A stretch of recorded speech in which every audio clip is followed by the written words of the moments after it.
तो capacitor is a combination of two conductors separated by an insulating medium. हमारे पास दो कंडक्टर्स हैं और बीच में एक इंसुलेटिंग मीडियम है। इस कॉम्बिनेशन को हम लोग कैपेसिटर बोलते हैं। कैपेसिटर को बैटरी से कनेक्ट करके चार्ज करते हैं, और जब भी कैपेसिटर को बैटरी से कनेक्ट करके चार्ज करेंगे तो एक कंडक्टर पे पॉजिटिव चार्ज आएगा और दूसरे कंडक्टर पे equal and opposite negative charge आएगा। तो टोटल चार्ज जो कैपेसिटर पे रहेगा वो जीरो रहेगा। But whenever we say charge on capacitor we mean charge on positive plate. Suppose एक प्लेट पे Q चार्ज है और एक प्लेट पे माइनस Q चार्ज है, तो when we say charge on capacitor we mean charge on positive plate, and when we say potential of capacitor we mean potential difference between the two plates. Capacitor में जो दोनों conductors हैं उनको हम लोग plates बोलते हैं, irrespective of their shape, चाहे वो स्फेरिकल है, चाहे सिलिंड्रिकल है या पैरेलल प्लेट है, हम उसको प्लेट ही बोलते हैं। तो प्लस क्यू माइनस क्यू दोनों तरफ चार्जेस होंगे, पोटेंशियल डिफरेंस आपस में V होगा। कैपेसिटर का काम क्या है? It is an energy storing device, it is charge energy storing device. Capacitor भी एनर्जी स्टोर करती है, बैटरी भी एनर्जी स्टोर करती है। दोनों में डिफरेंस क्या है? बैटरी से हमें कंटिन्यूस वे में एनर्जी मिलेगी और कैपेसिटर में जितनी भी एनर्जी स्टोर्ड है वो हम इंस्टेंटली विड्रॉ कर सकते हैं। तो ऐसी सिचुएशन जहां पे कि हमें लार्ज अमाउंट ऑफ पावर चाहिए होती है फॉर शॉर्ट ड्यूरेशन, जैसे कैमरा की इलेक्ट्रॉनिक फ्लैश यूनिट, वहां हम कैपेसिटर को काम में लेते हैं। कैपेसिटर चार्ज होता है कैमरा ऑन करने पे, और जैसे हम फोटो के लिए क्लिक करते हैं तो कैपेसिटर डिस्चार्ज होता है। तो इन फ्रैक्शन ऑफ सेकंड्स हमें large amount of light power मिलती है। क्यों? क्योंकि कैपेसिटर के अंदर जितनी भी एनर्जी स्टोर्ड है वो इंस्टेंटली बाहर आती है, तो जो पावर मिलती है उस ड्यूरेशन में वो बहुत लार्ज मिलती है। कैपेसिटर के और भी यूजेज है। कैपेसिटर फिल्टर सर्किट में भी काम आता है, कैपेसिटर स्पार्किंग को अवॉइड करने के काम भी आता है, कैपेसिटर आपका एसी सर्किट्स में ट्यूनिंग के लिए काम आता है। रेडियो रिसीवर की जो ट्यूनिंग होती है वो कैपेसिटर के थ्रू ही होती है। तो capacitor a combination of two conductors separated by an insulator. Capacitor तो डिवाइस है और कैपेसिटेंस उसकी प्रॉपर्टी है। तो जब कैपेसिटर पे क्यू और माइनस क्यू चार्ज देंगे तो कैपेसिटर की प्लेट्स के बीच में इलेक्ट्रिक फील्ड जनरेट होगा और उस इलेक्ट्रिक फील्ड से दोनों प्लेट्स के बीच में पोटेंशियल डिफरेंस आएगा। बी से charge on capacitor is directly proportional to potential difference applied to the capacitor. जितना ज्यादा वोल्टेज अप्लाई करेंगे कैपेसिटर की प्लेट्स पे प्लस क्यू और माइनस क्यू चार्ज उतना ही ज्यादा आएगा। So charge on capacitor is directly proportional to potential difference applied on the capacitor, Q proportional to V और Q बराबर CV। तो ये इस चैप्टर का पहला फॉर्मूला आ रहा है, Q बराबर CV। Charge on capacitor is directly proportional to potential difference, तो Q बराबर CV। ओके, सी को हम लोग बोलते हैं कैपेसिटेंस ऑफ कैपेसिटर। कैपेसिटेंस क्या है? Capacitance is measure of its ability to store charge and energy for a given potential. जितना ज्यादा कैपेसिटेंस होगा, सेम वोल्टेज अप्लाई करने पे कैपेसिटर उतना ही ज्यादा चार्ज स्टोर करेगा, उतनी ही ज्यादा एनर्जी स्टोर करेगा। तो capacitance is measure of ability of capacitor to store charge and energy for a given potential. ऐसे डेफिनेशन याद नहीं करनी है, अपने पास रिजल्ट याद रखना है, Q बराबर CV। सी यहाँ पे प्रोपोर्शनलिटी कांस्टेंट है, तो दोस्तों सी क्योंकि प्रोपोर्शनलिटी कांस्टेंट है तो Q से भी इंडिपेंडेंट होगा, V से भी इंडिपेंडेंट होगा। यदि अपन चार्ज डबल कर देंगे तो वोल्टेज डबल हो जाएगा, या वोल्टेज हाफ कर देंगे तो चार्ज हाफ हो जाएगा। जो गिवन कैपेसिटर का कैपेसिटेंस है वो फिक्स्ड रहेगा।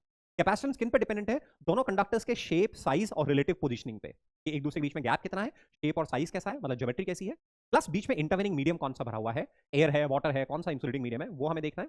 कैपेसिटर को कितना चार्ज दिया है या कैपेसिटर पे कितना वोल्टेज दिया है, कैपेसिटेंस उससे इंडिपेंडेंट है। कैपेसिटेंस की जो एसआई यूनिट है वो कुलम पर वोल्ट है, जिसको कि अपन फैरेड बोलते हैं। 1 farad is 1 coulomb per volt. तो ये जो फॉर्मूला है ये हम लोग पैरेलल प्लेट कैपेसिटर में काम लेंगे। ये पैरेलल प्लेट कैपेसिटर के लिए होगा जहां पे कि फील्ड कांस्टेंट है।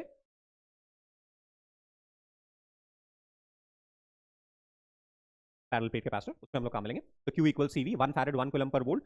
फैरेड कैपेसिटेंस की बहुत लार्ज यूनिट है। तो डे टू डे लाइफ में जो हम एनर्जी, जो डे टू डे लाइफ में जो हमारी यूनिट काम आती है वो माइक्रो फैरेड, मिली फैरेड, नैनो फैरेड ये काम आती है। Farad is a very large unit. तो ये पॉइंट्स हम लोगों ने देख लिए, Q बराबर CV, कैपेसिटर का इंट्रोडक्शन देखा। नेक्स्ट अब हम लोग आते हैं, तो पहला सेक्शन हम लोगों ने फिनिश किया जहां पे कि हमारे पास फॉर्मूला था Q बराबर CV। When we say charge on capacitor we mean charge on positive plate. Now mainly हम लोग 3 काइंड्स ऑफ कैपेसिटर्स के साथ डील करते हैं, parallel plate capacitor, cylindrical capacitor, spherical capacitor. Mains में दो लिखा हुआ केवल पैरेलल प्लेट कैपेसिटर है, बट स्फेरिकल कैपेसिटर का भी क्वेश्चन आता है। सिलिंड्रिकल का आया नहीं है, बट हम लोग इसको लेके चलें। तो parallel plate capacitor 2 flat plates हैं, जरूरी नहीं कि वो रेक्टेंगुलर ही हो, वो किसी और शेप में भी हो सकती है, सर्कुलर शेप भी हो सकता है, कोई और शेप भी हो सकता है। 2 फ्लैट पैरेलल कंडक्टिंग प्लेट्स हैं जिनका एक दूसरे को फेस करते हुए एरिया कैपिटल ए है और सेपरेशन बीच में D है। हम मान के चल रहे हैं अभी एयर है या वैक्यूम है। तो एक प्लेट को हम लोगों ने प्लस क्यू चार्ज दिया, दूसरी प्लेट को माइनस क्यू चार्ज दिया। दोस्तों जब भी कोई किसी प्लेट पे चार्ज क्यू है तो irrespective of distribution of charge on the plate हम डायरेक्ट बोलेंगे कि प्लेट का, इनफाइनाइट प्लेट का फील्ड कितना होगा, Q अपॉन 2 एप्सिलॉन होगा। तो हमें कैपेसिटेंस कैलकुलेट करने की स्टेप्स देखनी है और ये सारी स्टेप्स हमारे एग्जाम के लिए रेलेवेंट है। तो कैपेसिटर की पैरेलल प्लेट कैपेसिटर है, एक प्लेट पे प्लस क्यू चार्ज है, एक प्लेट पे माइनस क्यू चार्ज है। अट्रैक्शन से प्लस क्यू और माइनस क्यू इनर फेसेस पे होगा, बाहर के फेस पे चार्ज जीरो होगा, यहाँ पे भी चार्ज जीरो होगा, यहाँ पे भी चार्ज जीरो। तो इलेक्ट्रिक फील्ड बीच में कितना होगा? इलेक्ट्रिक फील्ड बीच में हो जाएगा, फर्स्ट प्लेट का फील्ड है Q अपॉन 2 एप्सिलॉन नॉट नीचे की तरफ, सेकंड प्लेट का फील्ड भी है Q अपॉन 2 एप्सिलॉन नॉट नीचे की तरफ। तो जो नेट फील्ड है वो Q अपॉन A एप्सिलॉन हो जाएगा। इसको सिग्मा के टर्म्स में लिखे, इंडिविजुअल प्लेट्स का फील्ड सिग्मा बाई 2 है, तो नेट होके नेट फील्ड हो गया सिग्मा अपॉन एप्सिलॉन नॉट। तो देखो यहाँ पे ये ध्यान समझना है कि total field Q upon A epsilon not या सिग्मा अपॉन एप्सिलॉन नॉट है, बट यदि अपन एक सिंगल प्लेट के फील्ड की बात करें तो वो उसका हाफ होगा, Q अपॉन 2 एप्सिलॉन नॉट या सिग्मा अपॉन 2 एप्सिलॉन नॉट। अब क्योंकि प्लेट्स के बीच में फील्ड यूनिफॉर्म है तो हमने देखा था यूनिफॉर्म फील्ड में यदि दो पॉइंट्स के बीच में फील्ड के अलोंग सेपरेशन डी है तो हम पोटेंशियल डिफरेंस डायरेक्ट लिखते हैं V बराबर ईडी। तो यहाँ पे भी दोनों प्लेट्स के बीच में जो पोटेंशियल डिफरेंस होगा, जो गलती से यहाँ पे पेस्ट हो गया इधर ये वाला पॉइंट, दोनों प्लेट्स के बीच में जो पोटेंशियल डिफरेंस होगा V बराबर ईडी, ये हमारा V बराबर ईडी, दोनों प्लेट्स के बीच में पोटेंशियल डिफरेंस है। तो पोटेंशियल डिफरेंस दोनों प्लेट्स के बीच में V बराबर ईडी, ई की वैल्यू लिख देंगे, वहां से कैपेसिटेंस डिराइव करते हैं। तो कैपेसिटेंस का फॉर्मूला होता है epsilon naught A by D। तो पैरेलल प्लेट कैपेसिटर के लिए स्टैंडर्ड फॉर्मूला है, कितना होगा, epsilon naught A by D होगा। दोनों प्लेट्स के बीच में फील्ड यूनिफॉर्म होगा, कितना होगा, Q upon A epsilon not होगा, जिसमें आधा आधा कंट्रीब्यूशन दोनों प्लेट्स का है। और पोटेंशियल डिफरेंस और इलेक्ट्रिक फील्ड में क्या रिलेशन है, V बराबर ED, ये रिलेशन है। ओके, तो ये पैरेलल प्लेट कैपेसिटर से रिलेटेड हुआ। अब हमसे कई बार पूछ लेते हैं कि दोनों प्लेट्स के बीच में अट्रैक्टिव फोर्स कितना है। तो अट्रैक्टिव फोर्स निकालने के लिए हमें क्या करना होगा, electric field of one plate, electric field of one plate multiplied by charge on another plate, ये हमें दोनों प्लेट्स के बीच में फोर्स निकालने के लिए एक्सप्रेशन यूज में लेनी होगी। तो electric field of one plate, अभी भी मैं बताया कि total field Q upon epsilon not है, एक प्लेट का जो फील्ड है वो Q अपॉन 2 एप्सिलॉन नॉट है। तो Q अपॉन 2 एप्सिलॉन नॉट, ये तो फील्ड हो गया, इनटू Q, तो ये फोर्स आ रहा है Q square upon 2 epsilon not. और बाय द वे हमें वोल्टेज की टर्म्स में लिखना है, तो Q को लिख लेंगे हम लोग CV, है ना, तो Q को लिख लेंगे CV, तो ये हो जाएगा हमारा T square V square upon 2 A epsilon naught. तो वहां से हमारा दोनों प्लेट्स के बीच में फोर्स आएगा। तो ये भी हमारे लिए काम की एक्सप्रेशन है, फॉर्मूला याद मत करो यार, मैं इसको on the spot he derive करने के लिए बोल रहा हूं कि भाई एक प्लेट का field Q upon 2 epsilon not multiplied by charge on another plate which is Q, तो टोटल फोर्स हो गया Q square upon 2 A epsilon not.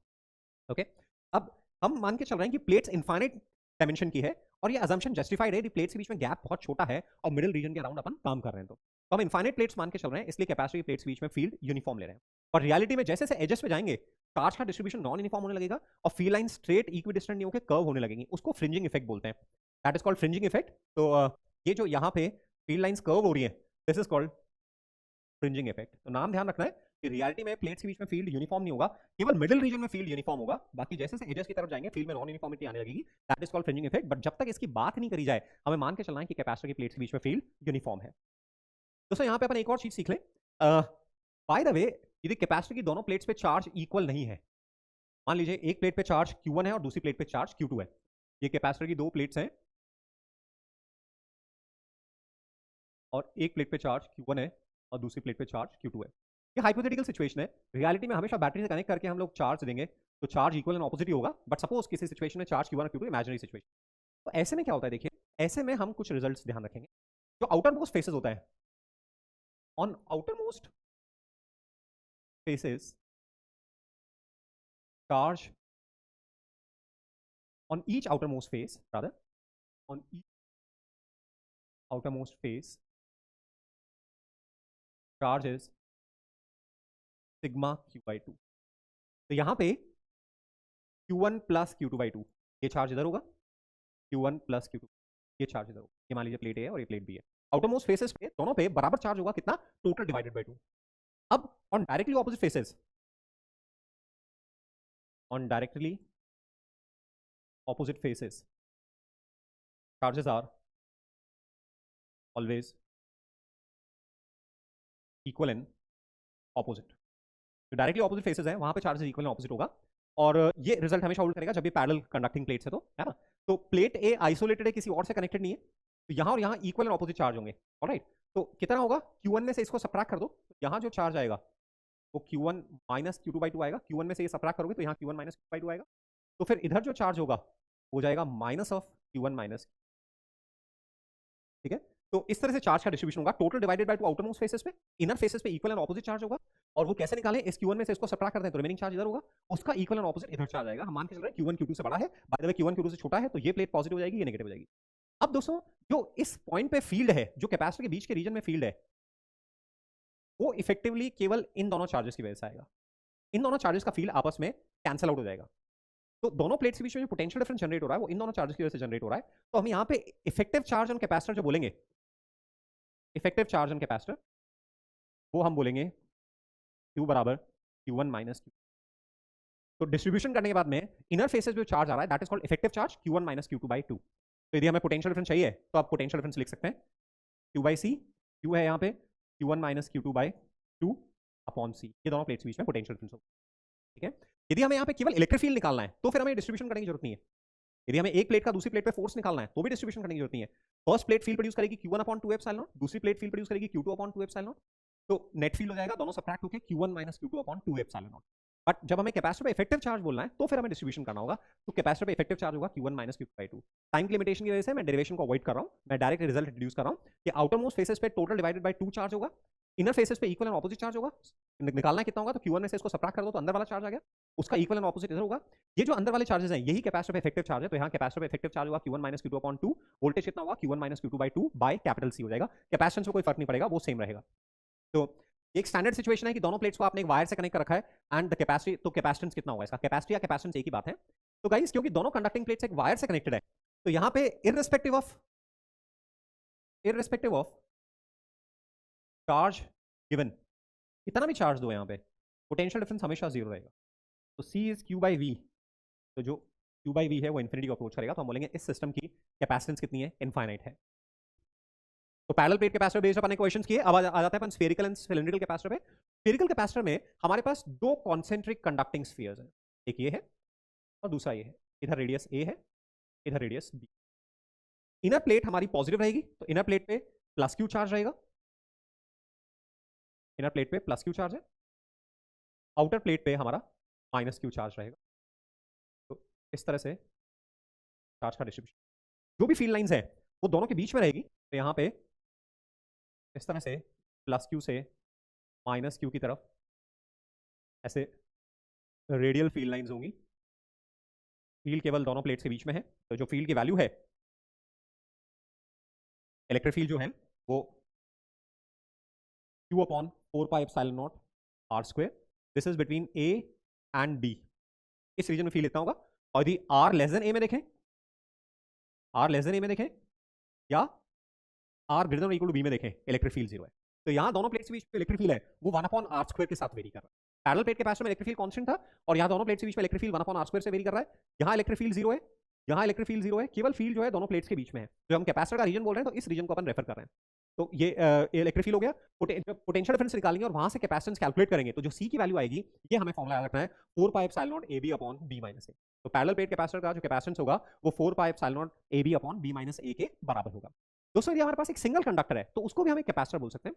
उस सिंगल कंडक्टर के लिए दूसरी प्लेट अपन इन्फिनिटी पे मानेंगे। ओके, तो हमारे पास एक सिंगल स्फीयर है, तो that is also a capacitor. उसका सेकंड स्फीयर इन्फिनिटी पे है, उसका कैपेसिटेंस हम लोग कैलकुलेट करेंगे तो 4πε0 A के बराबर आएगा। तो यदि स्फेरिकल कैपेसिटर है तो 4πε0 AB/B- है, और एक आइसोलेटेड स्फीयर है तो उसका कैपेसिटेंस है 4πε0 A। फील्ड दोनों प्लेट्स के बीच में है, 1/r² के साथ वेरी कर रही है। चार्ज प्लस Q और माइनस Q का डिस्ट्रीब्यूशन इस तरह से है। तो ये स्फेरिकल कैपेसिटर।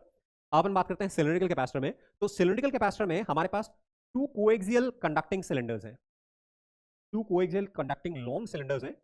लॉन्ग जस्टिफाइड ऐसे है कि दोनों सिलेंडर्स के बीच में जो गैप है वो उनकी लेंथ के कंपैरिजन बहुत छोटा है। तो ये हमारा सिलिंड्रिकल कैपेसिटर हो गया। ये इनर रेडियस A हो गई, आउटर रेडियस B हो गई। यदि इसका टॉप व्यू देखें तो ये आउटर सिलेंडर, ये इनर सिलेंडर, यहाँ चार्ज जीरो है, यहाँ प्लस Q है, यहाँ माइनस Q है और यहाँ जीरो। तो सिलिंड्रिकल कैपेसिटर में जो इलेक्ट्रिक फील्ड होगा Q एनक्लोज अपॉन 2πε0 RL से ये हो जाएगा Q/2πε0 RL और R between A and B, और R लेस देन A या फिर R greater than equal to B पे इलेक्ट्रिक फील्ड जो होगा वो जीरो होगा। तो गाइस सिलिंड्रिकल कैपेसिटर में इलेक्ट्रिक फील्ड 1/r के साथ वेरी कर रहा है, स्फेरिकल कैपेसिटर में इलेक्ट्रिक फील्ड 1/r² के साथ वेरी कर रहा है, और पैरेलल प्लेट कैपेसिटर में इलेक्ट्रिक फील्ड यूनिफॉर्म है। मैक्सिमम इलेक्ट्रिक फील्ड स्फेरिकल या सिलिंड्रिकल कैपेसिटर में कहां पर आ रहा है, R बराबर A पर आ रहा है। तो बस ये फॉर्मुला बेस्ड अपने ध्यान रखना है, इलेक्ट्रिक फील्ड का वेरिएशन ध्यान रखना है। तो हम लोगों ने कैलकुलेट कैपेसिटर का introduction, then parallel plate capacitor, spherical capacitor, cylindrical capacitor, ये फिनिश किया है। Now coming to energy of capacitor. तो जैसा मैंने बताया था capacitor is energy storing device. कहां एनर्जी स्टोर करेगा, इलेक्ट्रिक फील्ड में एनर्जी स्टोर करेगा। तो parallel plate capacitor, spherical, cylindrical, तीनों कैपेसिटर में दोनों प्लेट्स के बीच में इलेक्ट्रिक फील्ड है, तो जो एनर्जी स्टोर होगी वो भी वहीं पे स्टोर होगी, इलेक्ट्रिक फील्ड की फॉर्म में एनर्जी स्टोर होगी। और हम डिराइव करेंगे तो कैपेसिटर के अंदर जो स्टोर्ड एनर्जी है वो है Q²/2C या हाफ C। एक्चुअली कैपेसिटर पे चार्ज आता कहां से है, एक अनचार्ज कैपेसिटर को बैटरी से कनेक्ट करते हैं, तो बैटरी के इलेक्ट्रिक फील्ड की वजह से नेगेटिव पॉजिटिव टर्मिनल से जो कनेक्टेड प्लेट है वहां से फ्री इलेक्ट्रॉन्स निकल के नेगेटिव टर्मिनल से कनेक्टेड प्लेट पे जाते हैं। इस प्रोसेस में बैटरी वर्क करती है और उस वर्क का कुछ पार्ट कैपेसिटर में एनर्जी में स्टोर होता है। तो कैपेसिटर पे जो चार्ज आ रहा है वो एक प्लेट से निकल के दूसरी प्लेट पे जाता है, बस उसी प्रोसेस में वर्क होता है, वो कैपेसिटर के फील्ड में स्टोर होता है। That is energy of capacitor. तो जो एनर्जी ऑफ कैपेसिटर है दैट इज हाफ CV² या Q²/2C या QV/2। तो फॉर्मुलाज इक्विवेलेंट है, देखिए यदि नंबर्स डाल के हमें वैल्यू निकालनी है तब तो तीनों फॉर्मुलाज इक्विवेलेंट है, बट ऐसे क्वेश्चन सॉल्व करना है कि भाई सेपरेशन डबल कर दिया, चार्ज सेपरेशन डबल कर दिया, एरिया हाफ कर दिया, वोल्टेज डबल कर दिया, डायरेक्ट्रिक डाल दिया, एनर्जी पे क्या फर्क पड़ेगा। तो हमें वहां पे देखना है यदि चार्ज कांस्टेंट है तो क्यू स्क्वायर बाय 2c वाला फॉर्मुला काम में लेंगे, और यदि वोल्टेज कांस्टेंट है तो हाफ सीवी स्क्वायर वाला फॉर्मुला काम में लेंगे। चार्ज कांस्टेंट है तो क्यू स्क्वायर बाय 2c वाला फॉर्मुला, और वोल्टेज कांस्टेंट है तो हाफ सीवी स्क्वायर वाला फॉर्मुला हम लोग काम में लेंगे। Now electrostatic energy density, energy capacitor के वॉल्यूम में स्टोर हो रही है, फील्ड में स्टोर हो रही है, तो पर यूनिट वॉल्यूम में जितनी एनर्जी स्टोर हो रही है उसको एनर्जी डेंसिटी बोलते हैं। Volume is capital U upon V if field is constant, और फील्ड वेरिएबल है तो फिर D U upon D V, energy per unit volume. यदि फील्ड वेरिएबल है, ई इज वेरिएबल। तो ये जो एनर्जी डेंसिटी है इसका फॉर्मुला है हमारा half epsilon not E square. ये हमें याद रखना है कि कैपेसिटर के अंदर एनर्जी डेंसिटी कितनी होगी, कहीं पे भी कैपेसिटर नहीं भी है, कहीं पे भी इलेक्ट्रिक फील्ड है, यदि किसी पॉइंट पे इलेक्ट्रिक फील्ड है मतलब उस रीजन में एनर्जी स्टोर्ड है, और एनर्जी पर यूनिट वॉल्यूम कितनी स्टोर्ड है, half epsilon not E square. तो ये हम फॉर्मुला याद रखेंगे। उसके बाद नेक्स्ट पर आए अपन, चार्जिंग अ कैपेसिटर, कैपेसिटर को चार्ज कर रहे हैं, तो एक अनचार्ज कैपेसिटर हमारे पास है, ये हमारे पास एक अनचार्ज कैपेसिटर है दोस्तों।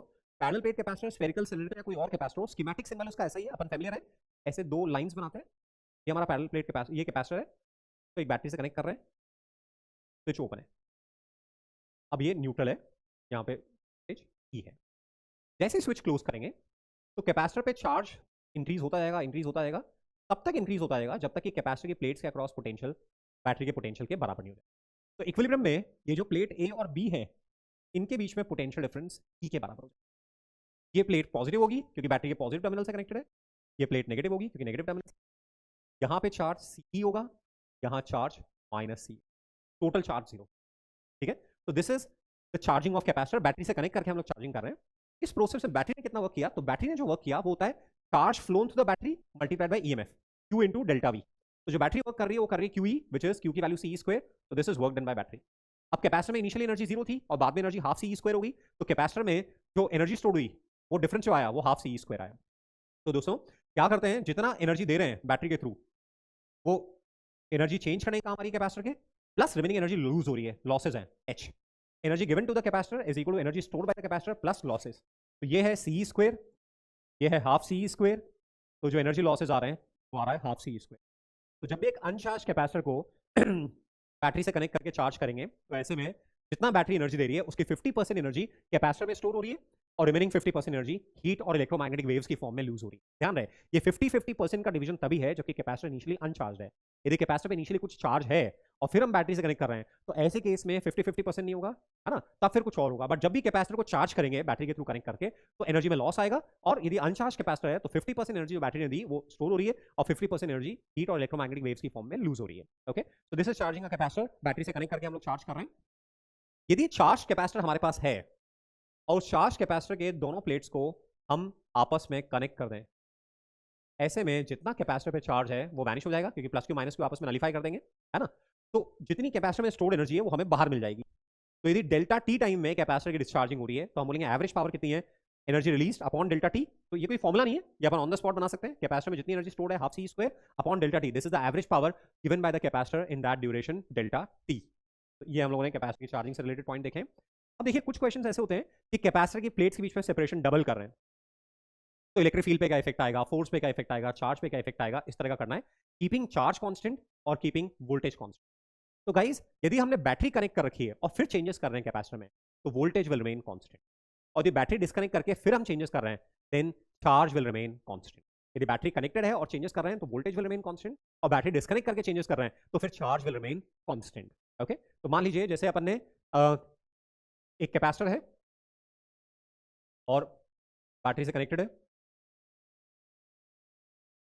अब अपन ने इन दोनों प्लेट्स के बीच में सेपरेशन रिड्यूस कर दिया, सपोज d/2 कर दिया, कीपिंग द बैटरी कनेक्टेड। तो हम देखना चाह रहे हैं कैपेसिटेंस पे क्या इफेक्ट आएगा, चार्ज पे क्या इफेक्ट आएगा, वोल्टेज पे क्या इफेक्ट आएगा, इलेक्ट्रिक फील्ड पे क्या इफेक्ट आएगा, एनर्जी पे क्या इफेक्ट आएगा। ओके, तो capacitance epsilon naught a by d, तो ये कैपेसिटेंस हम लोगों ने d अपन ने आधा कर दिया, तो epsilon naught a by d से कैपेसिटेंस क्या हो गया, डबल हो गया। तो जो c है c/c0 by q0 b/v0 c/e0 by u, not initial values है, तो c डबल हो गया है तो c/c0 के बराबर, q/q0 क्योंकि वोल्टेज कांस्टेंट है और कैपेसिटेंस डबल हो गया है तो cv से चार्ज भी डबल हो गया है, तो ये डबल वोल्टेज कांस्टेंट है क्योंकि बैटरी कनेक्टेड है, इलेक्ट्रिक फील्ड इलेक्ट्रिक फील्ड के लिए हम लोग जब वोल्टेज कांस्टेंट है तो V/D वाला फॉर्मूला काम मिलेंगे, जब चार्ज कांस्टेंट है तब तो Q/A/0 वाला फॉर्मूला काम मिलेंगे, और जब वोल्टेज कांस्टेंट है तो V/D वाला फॉर्मूला काम मिलेंगे। तो V/D तो वोल्टेज तो उतना ही है और सेपरेशन हाफ कर दिया है तो इलेक्ट्रिक फील्ड डबल हो गया है, तो 2 एनर्जी हाफ CV² वाला फॉर्मूला काम मिलेंगे, वोल्टेज कांस्टेंट है, C डबल हो गया है तो एनर्जी स्टोर्ड भी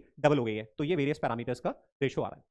यही मान लीजिए अपन ने बैटरी से कनेक्टेड था, सेपरेशन प्लेट्स के बीच में D था, पॉजिटिव नेगेटिव, अब बैटरी डिस्कनेक्ट कर दी, तो डिस्कनेक्ट करने पे कैपेसिटर पे जो चार्ज है वो एज इज रह जाएगा। अब अपन सेपरेशन रिड्यूस कर रहे हैं, सेपरेशन D/2 कर। तो ऐसे केस में again C/C0, V/V0, Q/Q0, P/E0 and U/U0 अपने को देखना है। तो कैपेसिटेंस सेपरेशन हाफ किया तो कैपेसिटेंस डबल हो गया, तो 2 हो गया। चार्ज सेम है तो Q/Q0 1 के बराबर हो गया। वोल्टेज Q/C तो Q उतना ही है, C डबल हो गया है तो वोल्टेज हाफ हो गया है, तो V/V0 हाफ हो गया। इलेक्ट्रिक फील्ड Q/A/0, Q उतना ही है, A/0 उतना ही है, तो इलेक्ट्रिक फील्ड का रेशो वही है। एनर्जी Q²/2C वाला फॉर्मूला काम मिलेंगे, Q उतना ही है और C अपना डबल हो गया है तो एनर्जी हाफ हो गई है, तो यहाँ पे जो एनर्जी है वो हमारी हाफ हो गई।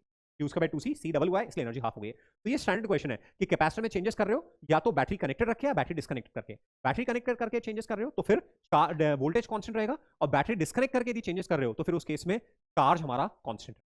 तो ये हम लोगों ने कैपेसिटर की बेसिक थ्योरी करी है अभी तक। अब हम लोग आते हैं कॉम्बिनेशन ऑफ कैपेसिटर्स पे, series connection, parallel connection. Friends मैं आपके साथ यहाँ पे एक बार डिस्कस करूंगा। देखिए एग्जाम्स क्लोज आ रहे हैं, वन शॉट सेशन देखने का मतलब है कि आप रिवीजन के फेज में चल रहे हैं, और रिवीजन के फेज में चल रहे हैं तो ऐसे बहुत बड़ा सिलेबस है जो कि आपको कवर अप करना है। जैसा मैंने और सेशंस में ही बोला है आपको, डेली का प्लानिंग मस्ट है। जैसे आज आप यदि आप ये वन शॉट रिवीजन देख रहे हैं तो आज की प्लानिंग आपकी रेडी होनी चाहिए कि आप सुबह से लेकर रात को सोने तक क्या करेंगे। सपोज अभी भी आपने प्लानिंग स्टार्ट नहीं की है, मैं फिर से आपको बोल रहा हूँ एक वंडरफुल टूल है, बहुत सारे स्टूडेंट्स ने अप्लाई किया है और वो बहुत अच्छी तरह से पढ़ाई कर पा रहे हैं। आप हर दिन डिनर के बाद में बैठे अपनी डायरी लेके और नेक्स्ट डे की पूरी प्लानिंग करें कि आपको कल क्या क्या स्लॉट्स में क्या क्या करना है, बिल्कुल क्लैरिटी के साथ में। मॉर्निंग में यदि आपने बड़ा लिखा है कि 5 o'clock उठना है तो दुनिया इधर से उधर उठ जाए, बट आप अलार्म के पहली बेरिंग पे आप 5 o'clock पे उठ जाएंगे, जो भी आप डिसाइड कर रहे हैं। मैं नहीं कह रहा हूं आप सुबह 5 बजे उठो, जो आपकी बायोलॉजिकल क्लॉक सूट करती है, आप जितनी बजे उठ रहे हो, बट आपने जो डिसाइड किया है उसको आपको कमिटमेंट को फॉलो करना है। कमिटमेंट मेंटेन करना बहुत जरूरी है, वही हमारे अंदर श्योरिटी जनरेट करेगा। यदि हमने सोचा है कि सुबह 5 बजे उठना है या 6 बजे उठना है 7 बजे उठना है, तो हर हालत में अपने सबकॉन्शियस माइंड को रात में सिग्नल देके सोइए कि भाई ये डिसाइड किया है और ये होगा, I am going to wake up at 5 o'clock, जो भी आपका डिसाइडेड टाइम है। अलार्म के पहले कॉल पे आप उठ जाएं, उठने के बाद में सीधा वॉशरूम में जाएं, अपना नेचर कॉल ब्रश जो भी करना है आपको फिनिश करके मुंह धो के थोड़ी सी आप अपनी स्ट्रेचिंग करें, थोड़ी बॉडी को आप शेक करें, सो दैट आपकी जितनी नींद है वो आपकी निकल जाए। कम से कम 1 गिलास गर्म पानी जरूर से पिए सो दैट एकदम बॉडी चार्ज हो जाए, देन आप स्टडी स्टार्ट। तो जो दिन भर की प्लानिंग है, अलग अलग स्लॉट्स में आप क्या क्या स्लॉट्स होंगे आपके, क्या क्या आप कवर अप करेंगे पूरे दिन में, वो आपका अच्छी तरह से लिखा होना चाहिए। At the end of the day जब आप प्लानिंग नेक्स्ट डे की कर रहे हैं तो साथ में आज के दिन में आपने अपनी प्लानिंग को कितना फॉलो किया, कौन से टास्क अभी भी बच गए उनको नेक्स्ट डे में फिर आप इनकॉपरेट कर लीजिए। तो खुश होइए कि यार आपने एक प्लानिंग करी और आपने उसको निभाया, मोस्टली आपने उसको निभाया। तो डेली का ऑडिट एंड प्लानिंग मस्ट है, अदरवाइज आप पढ़ कोई चैप्टर रहे और आपके दिमाग में कोई और चैप्टर चलेगा, यार वो भी तो रिवाइज करना है, उसका भी तो बैकलॉग है, उसकी भी तो एक्सरसाइज सॉल्व करनी है। तो इन सारे चक्रों से आपको बचना है, तो मेक श्योर कि अपन डेली बेसिस पे अपनी प्लानिंग और ऑडिट का काम करें, और इसके लिए फिक्स कर लीजिए डिनर के बाद का टाइम कि जो आज किया उसको रिव्यू करेंगे और जो कल करना है वो पूरा राइटिंग में अपन लिख के रखेंगे ताकि दिमाग को फिजिट करने का मौका नहीं रहे। Let's come to combination of capacitors. तो देखिए जैसे करेंसी में स्टैंडर्ड करेंसीज होती है, 1 रुपीज है, 2 रुपीज है, 5 है, 10 है, 20 है, 50 है, 100 है, 500 है ना। तो ऐसे हमें मान लीजिए 22 रुपीज चाहिए, तो हम जो स्टैंडर्ड डिनोमिनेशन उनसे बनाएंगे 22 के, तो या तो 10 10 2 ले लेंगे, या 20 + 2 ले लेंगे, या 5 के 4 ले लेंगे, फिर 2 ले लेंगे, ऐसे अलग अलग कॉम्बिनेशन बना। तो कुछ स्टैंडर्ड डिनोमिनेशन है जिनको आपस में कंबाइन करके हम डिजायर्ड वैल्यू जनरेट करते हैं। सेम वे में कैपेसिटर्स में, रेजिस्टर्स में भी कुछ स्टैंडर्ड वैल्यूज के कमर्शियली अवेलेबल रेजिस्टर्स कैपेसिटर्स हैं, उन्हीं को आपस में कंबाइन करके हमारी सर्किट के लिए जो रिक्वायर्ड वैल्यू है वो हम जनरेट करते हैं। तो predominantly there are 2 main combination, series connection, parallel connection. Series connection में क्या होता है, हम अनचार्ज कैपेसिटर्स लेते हैं और उनको एक के बाद एक कनेक्ट करते हैं, एंड टू एंड कनेक्ट करते हैं। अनचार्ज कैपेसिटर्स को एंड टू एंड कनेक्ट करते हैं, बीच में से कोई और वायर नहीं निकल रहा है, फर्स्ट कैपेसिटर के बाद सेकंड, सेकंड के बाद थर्ड, थर्ड के बाद फोर्थ, ये हमारा पूरा नेटवर्क है, और इन एंड पॉइंट्स के अक्रॉस बैटरी कनेक्ट करते हैं। तो दिस इज सीरीज कनेक्शन कि आपके end to end first capacitor, then second capacitor, then third capacitor, और ये इन एंड पॉइंट्स के अक्रॉस बैटरी कनेक्ट। तो जैसे ही आप स्विच ऑन करेंगे, ये जो बैटरी आपकी कनेक्टेड है, यहाँ से चार्ज फ्लो करेगा पूरे सर्किट में, और सारे कैपेसिटर्स पे स्टडी स्टेट में इक्वल चार्ज है। यहाँ पे भी क्यू चार्ज है, यहाँ पे भी क्यू चार्ज है। This is series connection. Okay, this is series connection. देखिए यहाँ पे अपने को ये समझना है कि जब भी कोई, जितने भी पॉइंट्स एक प्लेन कंडक्टिंग वायर पर है वो आपस में सेम वोल्टेज, जितने पॉइंट्स एक प्लेन कंडक्टिंग वायर पे है वो आपस में सेम वोल्टेज पर है, तो ये यहाँ से लेके यहाँ तक ये पूरा एक ही वोल्टेज। देन उसके बाद में ये हमारा इस पूरे वायर पे ये एक वोल्टेज है। देन यहाँ पे हम लोग देखें तो ये वाला एक वोल्टेज, पूरे वायर पे से एक वोल्टेज है। और उसके बाद हम लोग देखें तो ये वाला जो ये जो है यहाँ से लेके यहाँ, ये पूरा तो इस तरह से बैटरी के नेगेटिव से पॉजिटिव टर्मिनल पे जाने पे वोल्टेज में इंक्रीमेंट हो रहा है, फिर प्लेट ए से प्लेट बी पे जा रहे हैं तो वोल्टेज में रिडक्शन हो रहा है, फिर वोल्टेज कांस्टेंट है, फिर प्लेट सी से प्लेट डी पे जा रहे हैं फिर से वोल्टेज में रिडक्शन हो रहा है, फिर डी से ई पे जा रहे हैं वोल्टेज कांस्टेंट है, एफ में फिर से वोल्टेज रिड्यूस हो रहा है और फिर वोल्टेज कांस्टेंट है ना। तो इस तरह से वोल्टेज का वेरिएशन है। तीनों प्लेट्स पे तीनों कंडक्टर कैपेसिटर्स पे चार्ज सेम है। यहाँ पोटेंशियल डिफरेंस V1 है, यहाँ पोटेंशियल डिफरेंस V2 है और यहाँ पोटेंशियल डिफरेंस। तो in series connection charge on each capacitor is same. तो दोस्तों इस कॉम्बिनेशन में टोटल चार्ज कितना बोलेंगे? क्यू बोलेंगे, जीरो बोलेंगे या 3Q बोलेंगे? मुझे सोच के देखो इस कॉम्बिनेशन में अपन टोटल चार्ज कितना बोलेंगे? क्यू बोलेंगे, जीरो बोलेंगे या फिर 3Q बोलेंगे? तो charge, effective charge on capacitor is the amount of charge that flows to the battery during the charging. During the charging battery के थ्रू जितना चार्ज फ्लो किया है that is the effective charge on capacitor. तो यहां से Q charge flow किया है, वो क्यू इधर आया, माइनस क्यू इधर, फिर क्यू इधर, फिर माइनस क्यू इधर, फिर क्यू इधर, फिर माइनस क्यू इधर और प्लस क्यू वापस फ्लो किया गया। तो बैटरी के थ्रू कितना फ्लो किया है? क्यू फ्लो किया है। तो charge on network, charge on network is capital Q. इस नेटवर्क पे बोलेंगे चार्ज कितना है? कैपिटल क्यू है।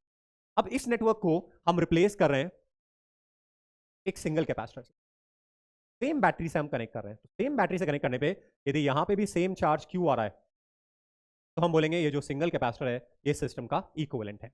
तो ये पूरा नेटवर्क कितना चार्ज स्टोर कर रहा है? क्यू। इंडिविजुअल कैपेसिटर पे कितना है? क्यू। और नेटवर्क पे भी कितना है? क्यू है। तो सीरीज कनेक्शन में जो इंडिविजुअल कैपेसिटर पे चार्ज होता है इक्विवेलेंट पे भी वही चार्ज होगा और इंडिविजुअल कैपेसिटर वोल्टेज का जो सम है वो ओवरऑल वोल्टेज के बराबर होगा।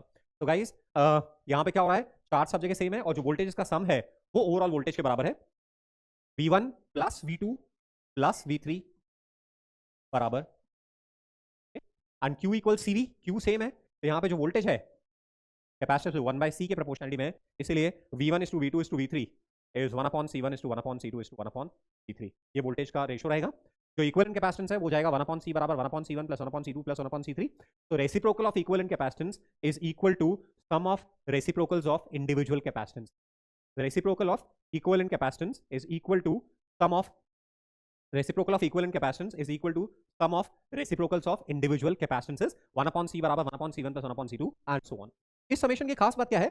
जो C1 C2 C3 में से सबसे छोटा कैपेसिटेंस है इक्विवेलेंट कैपेसिटेंस उससे भी छोटा आएगा। तो मान लीजिए जैसे हमारे पास एक कैपेसिटर 1 माइक्रोफैरेड का है, एक 2 माइक्रोफैरेड का है, एक 3 माइक्रोफैरेड का है, तो हम स्ट्रेट अवे बोल सकते हैं कि इक्विवेलेंट कैपेसिटेंस 1 माइक्रोफैरेड से छोटा होगा। ओके, तो ये सीरीज कनेक्शन हो गया। इफ n कैपेसिटर्स, यदि n आइडेंटिकल कैपेसिटर्स हैं तो जो C इक्विवेलेंट होगा वो डायरेक्टली C अपॉन n के बराबर हो जाएगा। तो C equivalent is C upon n। अब टू कैपेसिटर्स के साथ हम लोग डील कर रहे हैं तो काफी क्वेश्चन हमें टू कैपेसिटर्स के साथ डील करना होता है सीरीज में। C इक्विवेलेंट जो होगा 1 upon C equivalent is 1/C1 plus 1/C2। तो हम रीअरेंज करेंगे तो C equivalent is C1 C2 upon C1 plus C2। तो ये हम फास्ट कैलकुलेशन के लिए काम में लेंगे। C equivalent is C1 C2 upon C1 plus C2। अब यहाँ जो वोल्टेजेस हैं V1 is to V2 is C2 is to C1 and V1 plus V2 is equal to E। तो टोटल वोल्टेज इनवर्स रेशियो में divide हो रहा है, इसलिए फर्स्ट कैपेसिटर पे कितना वोल्टेज होगा? C2 upon C1 plus C2 into E और सेकंड पे कितना होगा? C1 upon C1 plus C2 into. तो दोस्तों ये कैलकुलेशन फास्ट करने काम आएगा कि सीरीज में देखो हमें बाय द वे हम रिकॉल करने में दिक्कत है तो हम इस तरह से रिकॉल करें Q बराबर CV। Q सेम है तो CV इज कांस्टेंट, तो V is inversely proportional to, तो V1 upon V2 is C2 upon C। Total voltage को हमें C2 और C1 के रेशियो में डिवाइड करना है। पहले कैपेसिटर पे कितना वोल्टेज है? C2 upon C1 plus C2 into E। Second पे कितना है? C1 upon C1 plus C2। ध्यान रहे सीरीज में वोल्टेज डिवाइड हो रहा है और चार्ज हर प्लेट पे कांस्टेंट, और जो इक्विवेलेंट कैपेसिटेंस आएगा जो सबसे छोटा कैपेसिटेंस है उससे भी छोटा आएगा। तो ये सीरीज कनेक्शन देख रहे हैं। अब यहीं पे सीरीज कनेक्शन में देखिए एक और पॉइंट है जो हमारे काम का है कि यदि हम जस्ट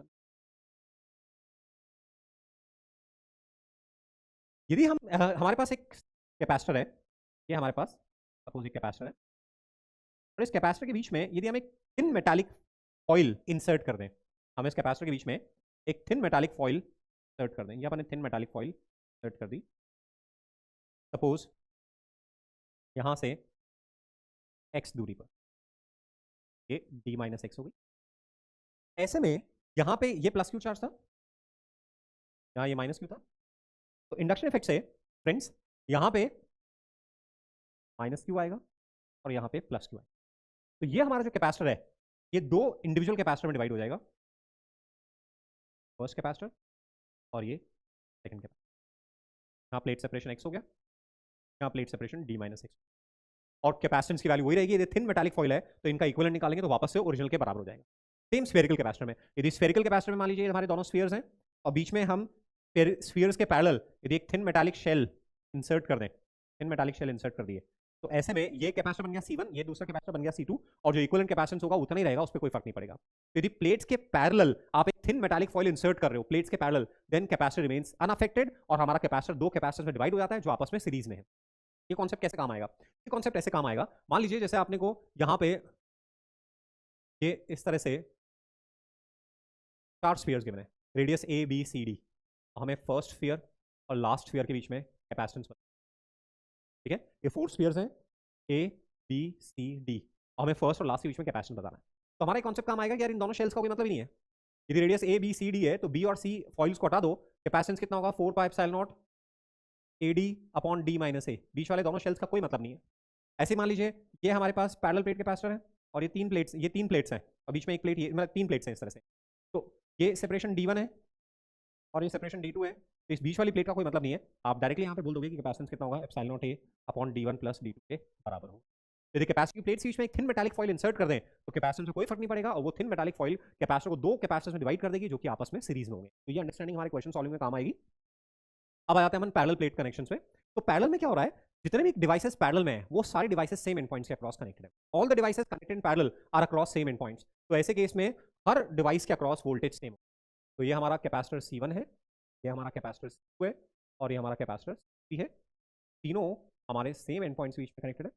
मैंने बताया था एक प्लेन कंडक्टिंग वायर पे वोल्टेज सेम होगा।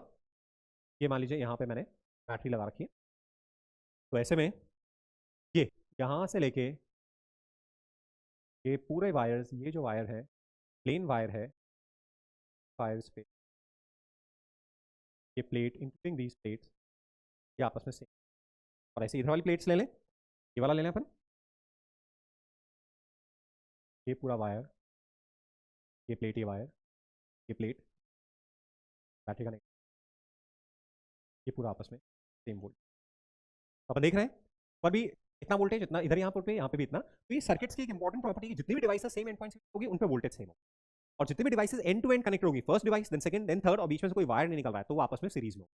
तो हमारे पास इस तरह से 3 कैपेसिटर्स हैं C1 C2 C3 same end points के अक्रॉस कनेक्टेड है, तो हम बोलेंगे ये पैरेलल कनेक्शन में है।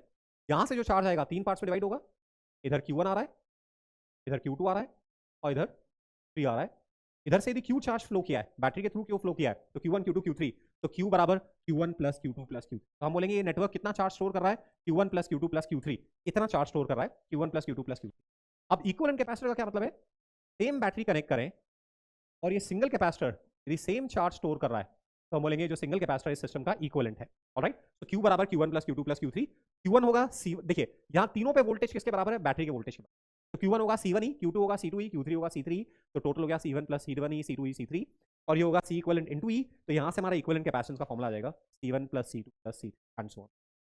तो पैरेलल प्लेट कैपेसिटर में इक्विवेलेंट कैपेसिटेंस कितना है, sigma CI C1 plus C2 plus C3 and so on, इसके बराबर है। यदि n आइडेंटिकल कैपेसिटर्स हैं तो हर कैपेसिटर का C ऐड होकर टोटल कितना हो जाएगा, NC हो। तो ये पैरेलल प्लेट कैपेसिटर में देख रहे हैं, पैरेलल प्लेट कैपेसिटर में वोल्टेज सेम है और जो चार्ज है Q बराबर CV, तो वोल्टेज सेम है तो Q is proportional to C, तो Q1 is to Q2 is to Q3, C1 is to C के बराबर होगा। ऑलराइट, कई बार इस तरह से प्लेट्स गिवन होती है, तो देखिए एक स्टैंडर्ड सिस्टम है कि हमारे पास n कंडक्टिंग प्लेट्स हैं, ये स्कीमेटिक डायग्राम नहीं है, एक्चुअल फिजिकल प्लेट्स हैं। तो हमारे पास ये 1, जैसे इस डायग्राम में देखें 1 2 3 4 5 6 7 8 9 कंडक्टिंग प्लेट्स हैं। 1 3 5 7 9 ये एक तरफ कनेक्टेड है, 2 4 6 8 ये एक तरफ कनेक्टेड है, ऑल्टरनेट प्लेट्स आपस में कनेक्टेड। दोस्तों 1 2 के बीच में कैपेसिटर बनेगा, 2 और 3 के बीच में कैपेसिटर, 3 4 में, 4 5 में, 5 6 में, 6 7 में, 7 8 में, 8 9 में। तो टोटल यदि हमारे पास n कैपेसिटर प्लेट्स हैं, यदि हमारे पास इस तरह से n प्लेट्स हैं तो n-1 कैपेसिटर्स बनेंगे, और ये सारे कैपेसिटर्स सेम एंड पॉइंट्स के अक्रॉस आ रहे हैं क्योंकि एक प्लेट इधर कनेक्टेड है और एक प्लेट इधर कनेक्टेड है, यानी कि आपस में पैरेलल में है। तो हमारा जो C इक्विवेलेंट हो जाएगा वो n-1 into C के बराबर हो जाएगा, equivalent is n-1 into C। तो ये हमने सीरीज पैरेलल में बेसिक देखा। अब हम लोग कुछ बेसिक इलस्ट्रेशन देख लेते हैं। तो देखिए जैसे ये हमारे पास 3 कैपेसिटर्स सीरीज में है, ओके। C1 की वैल्यू है 12 माइक्रोफैरेड, की वैल्यू है 6 माइक्रोफैरेड, और C3 की वैल्यू है 4 माइक्रोफैरेड। तो ये हमारा, और वोल्टेज हमें गिवन है E बराबर 8 वोल्ट। अब हमें तीनों कैपेसिटर्स में चार्ज निकालना है और तीनों कैपेसिटर्स में वोल्टेज निकालना है। तीनों कैपेसिटर्स वोल्टेज निकालने के दो तरीके हैं। एक है कि पहले हम Q निकाल लें और Q से वोल्टेज निकाल। तो मेथड 1 हो जाएगा, मेथड 1 ये पहले C इक्विवेलेंट निकाल लीजिए। C इक्विवेलेंट के लिए 1 upon C equivalent is 1 upon C1 plus 1 upon C plus 1 upon C which is 1 plus 2 plus 3 upon 12 that is 1/2 equivalent की वैल्यू आ रही है 2 माइक्रोफैराड। अब चार्ज निकाल लीजिए, C equivalent into E that is 16 microcoulomb. Series में जो equivalent पे चार्ज होता है वो इंडिविजुअल पे चार्ज होता है। तीनों कैपेसिटर पे चार्ज हमारा 16 माइक्रोकूलम हो गया। तो V1 is 2 upon C1, so 16 upon 12 that is 16 of 4/3 volt. V2 is Q upon C2, so 16 upon 6, Q upon C2 16 upon 6 that is 8/3 volt, and V3 is Q by C3 16 upon 4, so V3 is 4 volt. तो ये हमारे voltage आ गए। ये method 1 है। Method 2 में क्या कर रहे हैं? मेथड 2 में हम डायरेक्ट वोल्टेज को ही डिवाइड कर रहे हैं। हम बोल रहे हैं कि भाई V1 plus V2 plus V3 is equal to E which is 6 and V बराबर Q by C proportional to 1 upon C. So V1 is to V2 is to V3 is 1 upon C1 is to 1 upon C2 is to 1 upon C3. That is 1 upon 12 is to 1 by 6 1 by 4. तो इसको simplify करें, तो ये आ रहा है 1 is to 2 is to 3. तो हमें 1 is to 2 is to 3 ratio में टोटल वोल्टेज को डिवाइड करना है। तो फर्स्ट वाला पार्ट कितना होगा? 1 upon 1 plus 2 plus 3 into total that is 16 upon 6। तो 16 upon 6 that is 8 by 16 upon 6 that is 8/3 volt. एक बार वापस लिख लें तो Q अपॉन C1 तो 16/12 तो 4/3। तो यहाँ पे हमारा हो रहा है LCM 12 1 is to 2 is to 3 तो 1 upon 6 into total voltage 16 8/3 volt this is V1 and V2 is 2 upon 6 into 16 that is 8 by 16 by 3 volt. अच्छा मैंने सॉरी वोल्टेज जो हमें है वो 16 नहीं गिवन है, वोल्टेज 8 गिवन है 8 वोल्ट। तो यहाँ पे 1 by 6 into 8 that is 4/3 volt. Similarly V2 is 2 upon 1 plus 2 plus 3 into V that is 16 by 6 8/3 volt और ऐसे V3 आ जाएगा। तो या तो पहले C इक्विवेलेंट Q और फिर वहां से वोल्टेज निकालो या फिर वोल्टेज को डायरेक्टली इनवर्स रेशियो में डिवाइड करो, है ना। तो ये सीरीज कनेक्शन में रहेगा। ऐसे ही कुछ सिंप्लीफाइड सर्किट देखें तो मान लीजिए ये हमारे पास C1 है, ये C2 है और ये हम लोगों ने बैटरी से कनेक्ट किया।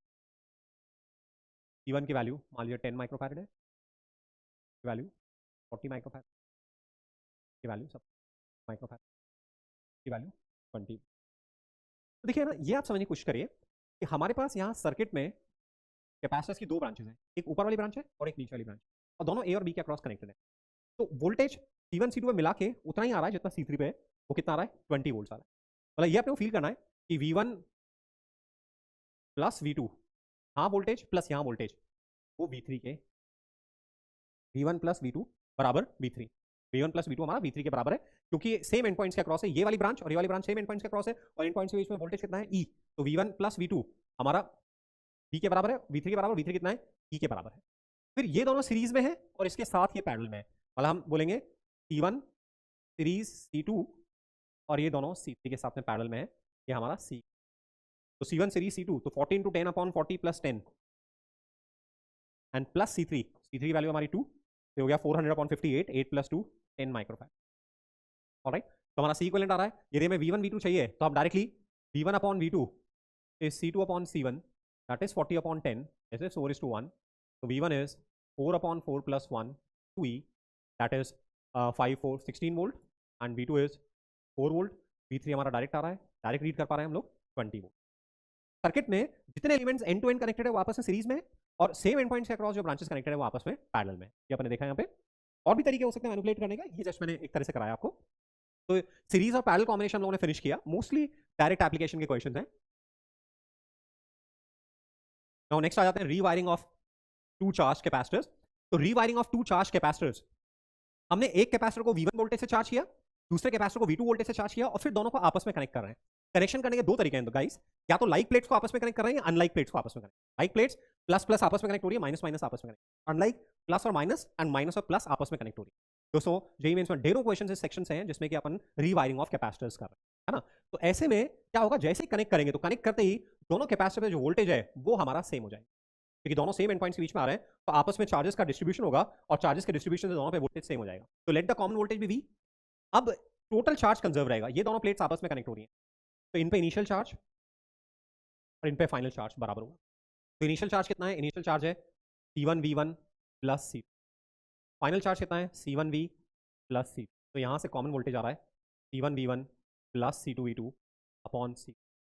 इसको ऐसे भी लिख सकते हैं Q1 plus Q2 upon C। ये इन पे कॉमन वोल्टेज आ रहा है।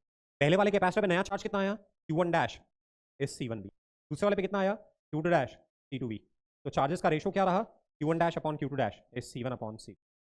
टोटल चार्ज हमारा, टोटल चार्ज इस रेशो में डिवाइड हुआ। पहले वाले पे आ रहा है C1V which is C1 upon C1 plus C2 into total charge initial, और ऐसे सेकंड पर आ रहा है C2 upon C1 plus C2 into total. तो इस तरह से नया वोल्टेज आ जाएगा, नया चार्ज आ जाएगा। अब फाइनल एनर्जी हमेशा ऐसे में इनिशियल एनर्जी कम होगी, तो हम इनिशियल एनर्जी लिखें half C1V1 square half C2V2 square, हम फाइनल एनर्जी लिखें half C1V square half C2V square, subtract करें, B का फॉर्मूला वहां पे डाल दें, तो जो एनर्जी लॉस आएगा वो आएगा हमारा C1 C2, ये चेंज दे रखा है फाइनल माइनस इनिशियल, लॉस लगाएंगे तो माइनस साइन हटा देंगे, C1 C2 upon 2 C1 plus C2 V1 minus V2 का होल स्क्वायर। ये फॉर्मूला में याद रखना है कि एनर्जी लॉस कितना होगा? C1 C2 upon 2 C1 plus C2 V1 minus V2 का होल स्क्वायर, ये एनर्जी लॉस होगा।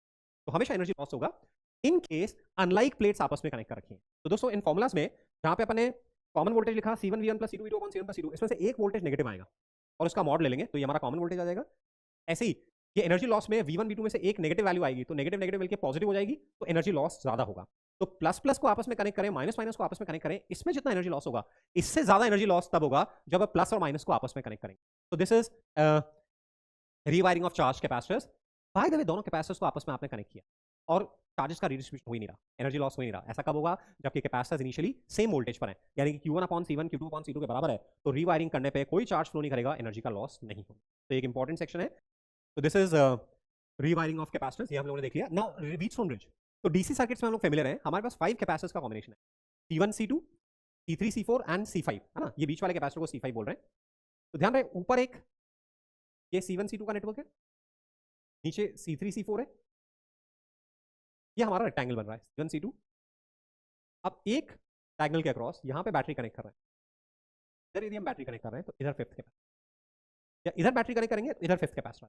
तो इस अरेंजमेंट को व्हीटस्टोन ब्रिज बोल रहे हैं। कोई भी दो सीरीज या पैरेलल में नहीं है गाइस। यदि हमने this can be proved if C2/C1 is equal to C4/C3, ये रेशो C2/C1 C4/C3 ये बराबर है, तो ऐसे केस में VC और VD बराबर होंगे, यानी कि इस कैपेसिटर वोल्टेज डिफरेंस जीरो होगा। तो इसको रिमूव कर दो, तो रिमूव कर देंगे तो फिर ऐसे केस में ये दोनों आपस में सीरीज में हो जाएंगे, ये दोनों आपस में सीरीज में हो जाएंगे, तो नेट हमारा हो जाएगा C1 C2 upon C1 plus C2 C3 C4 upon C3 plus C4 add हो जाएगा। यदि सारे कैपेसिटर्स आइडेंटिकल हैं तो ऐसे केस में जो इक्विवेलेंट कैपेसिटेंस होगा वो वापस से उतना ही आ जाएगा यदि सारे कैपेसिटर्स आइडेंटिकल हैं, if all capacitors are identical. फिर ये डिफरेंट फॉर्म्स है, यदि बाय द वे इस तरह से टेढ़ा करके दिया हुआ है, इसमें इस वाले फिगर में अपन इसको ऐसे फ्लिप कर देंगे, तो फ्लिप करने पे इधर C1 C2 नीचे C3 फ्लिप करने पे एक्जैक्टली ये वाला फिगर बन रहा है व्हिच इज व्हीटस्टोन ब्रिज। और यहाँ पे देखो, तो यहाँ पे देखने पे देखिए ये C1 और ये C2, ये ऊपर वाली आर्म कंप्लीट हो C1 C2 C1 C2। और ऐसे नीचे वाली आर्म को देखो, ये C3 है और यहाँ पे ये हमारी ये नीचे वाली आर्म कंप्लीट, C1 C2 ऊपर वाली आर्म, C3 C4 नीचे वाली आर्म, और बीच में हमारा फिफ्थ कैपेसिटर, ये बीच में फिफ्थ कैपेसिटर। तो again this is Wheatstone bridge. देखिए ये ऊपर वाली आर्म C1 C2, नीचे वाली आर्म C3 C4, बीच में C5 है। तो इन दोनों पॉइंट्स का वोल्टेज, इन दोनों पॉइंट्स का वोल्टेज सेम है। यदि C1 C2 C1 upon C2 C3 upon C4 के बराबर है, ये हट जाएगा और हमारा इक्विवेलेंट कैपेसिटेंस। तो नेक्स्ट क्वेश्चन, हम नेक्स्ट जो कॉन्सेप्ट है हमारा डाइलेक्ट्रिक का है, नेक्स्ट टॉपिक। डाइलेक्ट्रिक क्या चीज है? Dielectrics are non conducting substances. Dielectrics are non conducting substances. ऐसे सब्सटेंस जो कि नॉन कंडक्टिंग है उनको हम इंसुलेटर भी बोलते हैं और उनको हम लोग डाइलेक्ट्रिक भी बोलते हैं।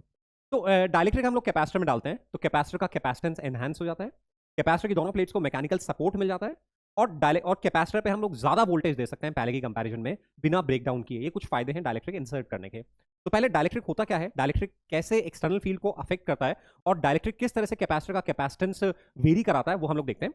तो dielectrics are non conducting substances guys. Dielectrics को दो कैटेगरी में डिवाइड करते हैं, पोलर, नॉन पोलर। पोलर ऐसे डाइलेक्ट्रिक्स हैं जिनमें इंडिविजुअल मॉलिक्यूल का अपना डाइपोल मोमेंट है, for example HCl, NaCl, H2O et cetera. Non polar ऐसे डाइलेक्ट्रिक्स हैं जिनमें इंडिविजुअल मॉलिक्यूल में प्लस और माइनस चार्ज का सेंटर एक ही जगह आ रहा है, तो इंडिविजुअल मॉलिक्यूल का कोई डाइपोल मोमेंट नहीं है, जैसे CO2, जैसे O2, H2, इस तरह से। अब पोलर या नॉन पोलर कोई भी डाइलेक्ट्रिक ले, तो जब एक्सटर्नल फील्ड में रखेंगे तो हमारा डाइलेक्ट्रिक पोलराइज हो जाता है। डाइलेक्ट्रिक के एक फेस पे पॉजिटिव चार्ज इंड्यूस हो जाता है, दूसरे फेस पे नेगेटिव चार्ज इंड्यूस होता है, इसको पोलराइजेशन बोलते हैं। तो जैसे ही डाइलेक्ट्रिक को एक्सटर्नल फील्ड में रखेंगे, मान लीजिए ये हमारी एक डाइलेक्ट्रिक स्लैब है और इस डाइलेक्ट्रिक स्लैब को यदि हम लोग एक्सटर्नल फील्ड में रखेंगे तो एक्सटर्नल फील्ड रखने पे यहाँ नेगेटिव चार्ज इंड्यूस होगा, यहाँ पॉजिटिव चार्ज इंड्यूस। ये नेगेटिव और पॉजिटिव चार्ज अपना फील्ड प्रोड्यूस करेंगे, ई इंड्यूस्ड या ई पोलराइजेशन, जो एक्सटर्नल फील्ड के ऑपोजिट होगा। तो डाइलेक्ट्रिक में नेट फील्ड एक्सटर्नल फील्ड से कम हो जाएगा। तो मेन फंडा जो अपने को डाइलेक्ट्रिक का ध्यान रखना है कि डाइलेक्ट्रिक नॉन कंडक्टिंग सब्सटेंसेज है, जैसे एक्सटर्नल फील्ड में रखेंगे तो डाइलेक्ट्रिक पोलराइज हो जाएगा। ऑफ कोर्स पोलर डाइलेक्ट्रिक में पोलराइजेशन ज्यादा होगा, नॉन पोलर डाइलेक्ट्रिक में पोलराइजेशन कम होगा। पोलराइजेशन जितना स्ट्रॉन्ग इलेक्ट्रिक फील्ड होगा, पोलराइजेशन भी उतना ही ज्यादा होगा। तो ये पोलराइजेशन की वजह से अंदर इंड्यूस्ड इलेक्ट्रिक फील्ड आएगा जो अप्लाइड फील्ड के ऑपोजिट होगा, यानी कि अंदर नेट फील्ड अप्लाइड फील्ड से रिड्यूस हो जाएगा। तो दोस्तों डाइलेक्ट्रिक के अंदर जो नेट फील्ड होगा वो हमेशा अप्लाइड फील्ड से कम होगा। ओके, फिर एक टर्म डिफाइन करते हैं हम लोग, polarisation vector. Polarisation vector is dipole moment upon volume. Polarisation vector is dipole moment upon volume, this is polarisation vector. ये जो पोलराइजेशन वेक्टर है ये हमारा ई वेक्टर के प्रोपोर्शनलिटी में, जितना स्ट्रॉन्ग फील्ड अप्लाई करेंगे पोलराइजेशन वेक्टर उतना ही ज्यादा होगा। तो पी वेक्टर बराबर काई टाइम्स ई वेक्टर। ये प्रोपोर्शनलिटी कांस्टेंट जो है इसको इलेक्ट्रिक ससेप्टिबिलिटी बोलते हैं। तो ये मटेरियल की प्रॉपर्टी इलेक्ट्रिक ससेप्टिबिलिटी जितनी ज्यादा होगी हमारा गिवन इलेक्ट्रिक फील्ड के लिए पोलराइजेशन वेक्टर भी उतना ही ज्यादा होगा। Dipole moment per unit volume, तो डाइपोल मोमेंट की यूनिट है coulomb metre, volume metre cube, तो कूलम पर मीटर स्क्वायर। तो जो पोलराइजेशन वेक्टर की यूनिट्स होंगी वो कूलम पर मीटर स्क्वायर होगी, और पोलराइजेशन वेक्टर की डायरेक्शन इलेक्ट्रिक फील्ड के पैरेलल होगी, ये हम लोग ध्यान रखें। अब जब डाइलेक्ट्रिक को एक्सटर्नल फील्ड में रखा तो एक तरफ माइनस चार्ज इंड्यूस हो गया, दूसरी तरफ प्लस चार्ज इंड्यूस हो गया। ये माइनस और प्लस अपना फील्ड प्रोड्यूस करेंगे, तो माइनस और प्लस अपना फील्ड प्रोड्यूस करेंगे, तो जो नेट फील्ड है वो अप्लाइड फील्ड माइनस ई पोलराइजेशन या ई इंडक्शन होगा मैग्नीट्यूड वाइज। बाय डेफिनेशन यदि हमने electric field E not apply किया है तो एक पर्टिकुलर डाइलेक्ट्रिक में जो अप्लाइड फील्ड है और जो नेट फील्ड है उसका रेशियो फिक्स रहेगा। जैसे वाटर में आप जितना फील्ड अप्लाई करोगे और जो नेट फील्ड अंदर आएगा E naught upon E fix रहेगा। ऐसे किसी भी गिवन डाइलेक्ट्रिक में E naught upon E fix होगा, that we define as dielectric constant. तो हम बोल सकते हैं यदि ई नॉट हमारा अप्लाइड फील्ड है तो नेट फील्ड कितना होगा, ई नॉट बाय के होगा। तो दोस्तों हमने ई नॉट फील्ड अप्लाई किया और जो नेट फील्ड है वो हमारा डिफाइंड है by definition E naught by K. ये के कहलाता है हमारा डाइलेक्ट्रिक कांस्टेंट या relative permittivity, E naught by K, ये हमारा ई हो गया। अब ई होता कितना है, जितना हमने फील्ड अप्लाई किया है minus E due to polarisation magnitude wise. तो ई है हमारा ई not K, E naught by के, तो ई पोलराइजेशन हम लिख सकते हैं ई नॉट 1 माइनस 1 बाय के। यदि आप ई नॉट फील्ड अप्लाई करोगे तो अंदर net field E naught by K होगा, पोलराइजेशन का जो फील्ड होगा वो ई नॉट 1 माइनस 1 बाय के होगा। विक्टोरियल देखें तो जो ईपी की डायरेक्शन है ये हमेशा ई नॉट वेक्टर के ऑपोजिट होगी, तो minus E naught vector 1 minus 1 by K. Conductors में गाइस अप्लाइड फील्ड यदि फील्ड अप्लाई करते हैं तो नेट फील्ड 0 हो जाता है, तो इसलिए कंडक्टर्स के लिए के की वैल्यू इन्फिनिटी होगी। वैक्यूम में कोई पोलराइजेशन होगा ही नहीं, तो वैक्यूम के लिए के 1 होगा, किसी भी मटेरियल मीडियम के लिए के 1 से बड़ा होगा। तो ये हमारा EP is minus of E naught 1 minus 1 by K, ये हमने देख लिया, और E is E naught by K. अब डाइलेक्ट्रिक ब्रेकडाउन क्या चीज होती है? डाइलेक्ट्रिक में यदि आप एक्सटर्नल फील्ड बढ़ाते जाओगे तो डाइलेक्ट्रिक के मॉलिक्यूल्स में जो इलेक्ट्रॉन्स हैं उन पे फोर्स भी बढ़ता जाएगा। एक लिमिट के बियॉन्ड यदि आपने इलेक्ट्रिक फील्ड अप्लाई किया तो ऐसे में जो डाइलेक्ट्रिक के इलेक्ट्रॉन्स हैं वो मटेरियल से डिटैच हो जाएंगे, तो इंसुलेटिंग मटेरियल में एकदम फ्री इलेक्ट्रॉन्स की फ्लड आ जाएगी, हम बोलेंगे हमारा डाइलेक्ट्रिक आयनाइज हो गया है। इस प्रोसेस को बोलते हैं dielectric breakdown. The minimum field at which breakdown occurs that is called dielectric strength. तो डाइलेक्ट्रिक का ब्रेकडाउन नहीं कराना है तो हमें अप्लाइड फील्ड को ईमैक्स से छोटा रखना है, और डाइलेक्ट्रिक का ब्रेकडाउन कराना है तो अप्लाइड फील्ड को ईमैक्स से बड़ा रखना है। तो दोस्तों यहां से क्वेश्चंस बनते हैं। एयर के लिए जो डाइलेक्ट्रिक स्ट्रेंथ होती है वो 3 × 10⁶ होती है। तो पैरेलल प्लेट कैपेसिटर में देखें तो पैरेलल प्लेट कैपेसिटर में एक्चुअली प्लेट्स के बीच में हर पॉइंट पे फील्ड सेम है। तो ई जो है that is d by d या Q upon A epsilon naught K, ये हमारा ई मैक्स से छोटा होना चाहिए, डाइलेक्ट्रिक स्ट्रेंथ से छोटा होना चाहिए। तो हम solve find the maximum voltage which can be applied, तो V by d is E max, find the maximum charge Q upon A epsilon naught K E max. इस तरह से कर लेंगे हम लोग। स्फेरिकल कैपेसिटर में गिवन वोल्टेज के लिए, गिवन चार्ज के लिए जो मैक्सिमम फील्ड आएगा वो आर बराबर ए पर आएगा। तो आर बराबर ए पे जो फील्ड है ई एट आर बराबर a which is E at r बराबर a which is Q upon 4 pi epsilon naught, जहां पे भी एप्सिलॉन नॉट है उसके साथ के आएगा, अभी अपन देखेंगे, this should be less than E max. और ऐसे सिलिंड्रिकल कैपेसिटर है तो सिलिंड्रिकल कैपेसिटर में भी जो मैक्सिमम फील्ड है वो आर बराबर ए पे ही होगा, तो वहां ई एट आर बराबर a which is Q upon 2 pi epsilon naught a l K less than E max. और बाय द वे वोल्टेज बोला है तो क्यू को लिख लेंगे अपन सीवी, तो मैक्सिमम वोल्टेज अपन निकाल सकते हैं। तो ब्रेकडाउन नहीं हो तो हमें इस तरह से जो भी अननोन पैरामीटर उसकी वैल्यू निकाल लेंगे। दोस्तों ब्रेकडाउन होने पे क्या होगा, हम हमेशा इंश्योर करेंगे कि कैपेसिटर की प्लेट्स के बीच में जो डाइलेक्ट्रिक है उसका ब्रेकडाउन नहीं हो, क्योंकि ब्रेकडाउन होगा तो ऐसे केस में बीच का मीडियम आयनाइज हो जाएगा, तो कैपेसिटर की पॉजिटिव प्लेट से चार्ज फ्लो करके नेगेटिव प्लेट पे चले जाएगा, कैपेसिटर डिस्चार्ज हो जाएगा, तो कैपेसिटर फंक्शन ही नहीं करेगा। तो हमेशा हमें इंश्योर करना है कि कैपेसिटर के अंदर जो डाइलेक्ट्रिक भरा हुआ है वो ब्रेकडाउन नहीं हो, यानी कि गिवन डाइलेक्ट्रिक और कैपेसिटर की ज्योमेट्री के अकॉर्डिंगली एक मैक्सिमम वोल्टेज या चार्ज की लिमिट होगी, जिसके बियॉन्ड यदि आपने वोल्टेज या चार्ज दिया तो कैपेसिटर का बीच का डाइलेक्ट्रिक ब्रेकडाउन हो जाएगा और वो फिर कैपेसिटर डिस्चार्ज हो जाएगा। जैसे मान लीजिए कैपेसिटर की प्लेट के बीच में एयर भरी हुई है तो जो मैक्सिमम फील्ड है वो 3 × 10⁶ वोल्ट पर मीटर से अपने को कम रखना पड़ेगा, अदरवाइज कैपेसिटर डिस्चार्ज हो जाएगा। तो डाइलेक्ट्रिक में अपन देखें कैपेसिटर विद डाइलेक्ट्रिक, तो हमारे पास एक पैरेलल प्लेट कैपेसिटर है उसमें डाइलेक्ट्रिक अपन, तो डाइलेक्ट्रिक डालने से पहले यहाँ पे चार्ज क्यू है, माइनस क्यू है, डाइलेक्ट्रिक की फेसेस पे minus Q polarisation plus Q polarisation आ गया। तो जो हमारा फील्ड है, देखिए ये जो चार्ज है क्यू और माइनस क्यू, इसको बोलते हैं फ्री चार्ज। ये है फ्री चार्ज जो बैटरी से आया है कैपेसिटर की प्लेट्स पे, ये है फ्री चार्ज।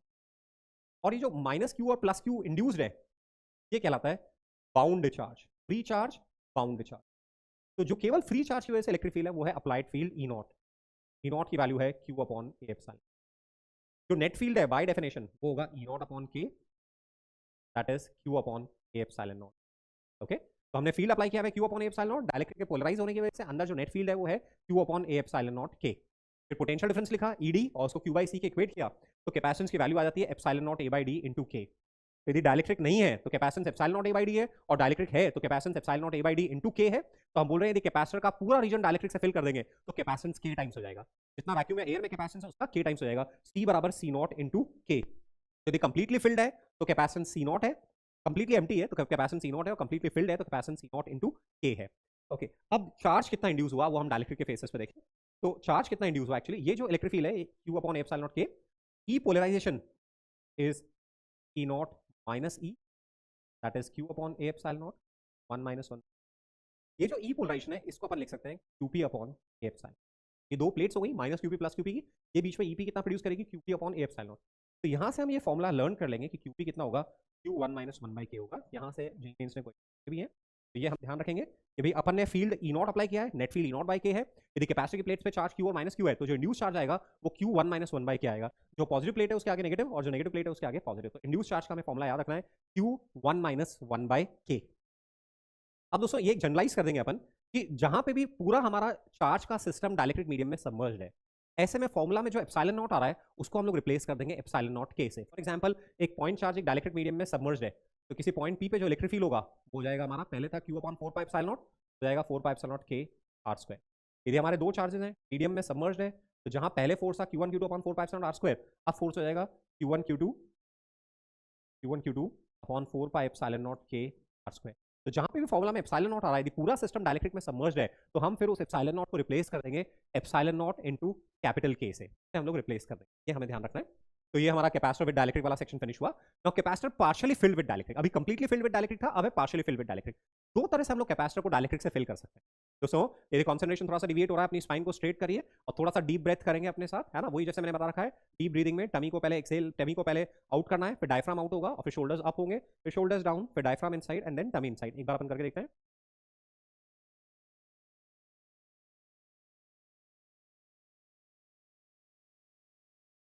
इस तरह से 5 साइकिल्स कंप्लीट करिए, अपने आप थोड़ा कामनेस फील करेंगे, टॉपिक को फिनिश करेंगे, है ना। तो capacitor partially filled with dielectric. तो capacitor partially filled with dielectric दो तरह के केसेस है।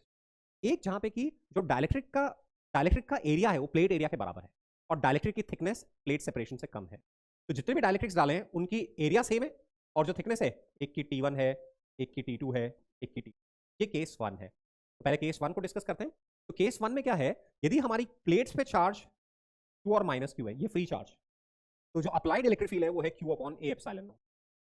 अब फर्स्ट डाइलेक्ट्रिक में फील्ड कितना होगा, E not by K1, second में कितना होगा, E not by K2, third में कितना होगा, E नॉट बाई K3। एक एक स्टेप काम किए, क्योंकि कहीं से भी क्वेश्चन बनता है यहाँ से। Q और माइनस Q कैपेसिटर की प्लेट्स पे चार्ज है in the presence of dielectrics. तो जो इन Q और माइनस Q का फील्ड है वो है हमारा applied field E not, which is Q upon A epsilon not. और फिर फर्स्ट डाइलेक्ट्रिक में field E not by K1, second में E not by K2, ith dielectric में फील्ड कितना होगा, E not upon Ki। This is field in ith dielectric.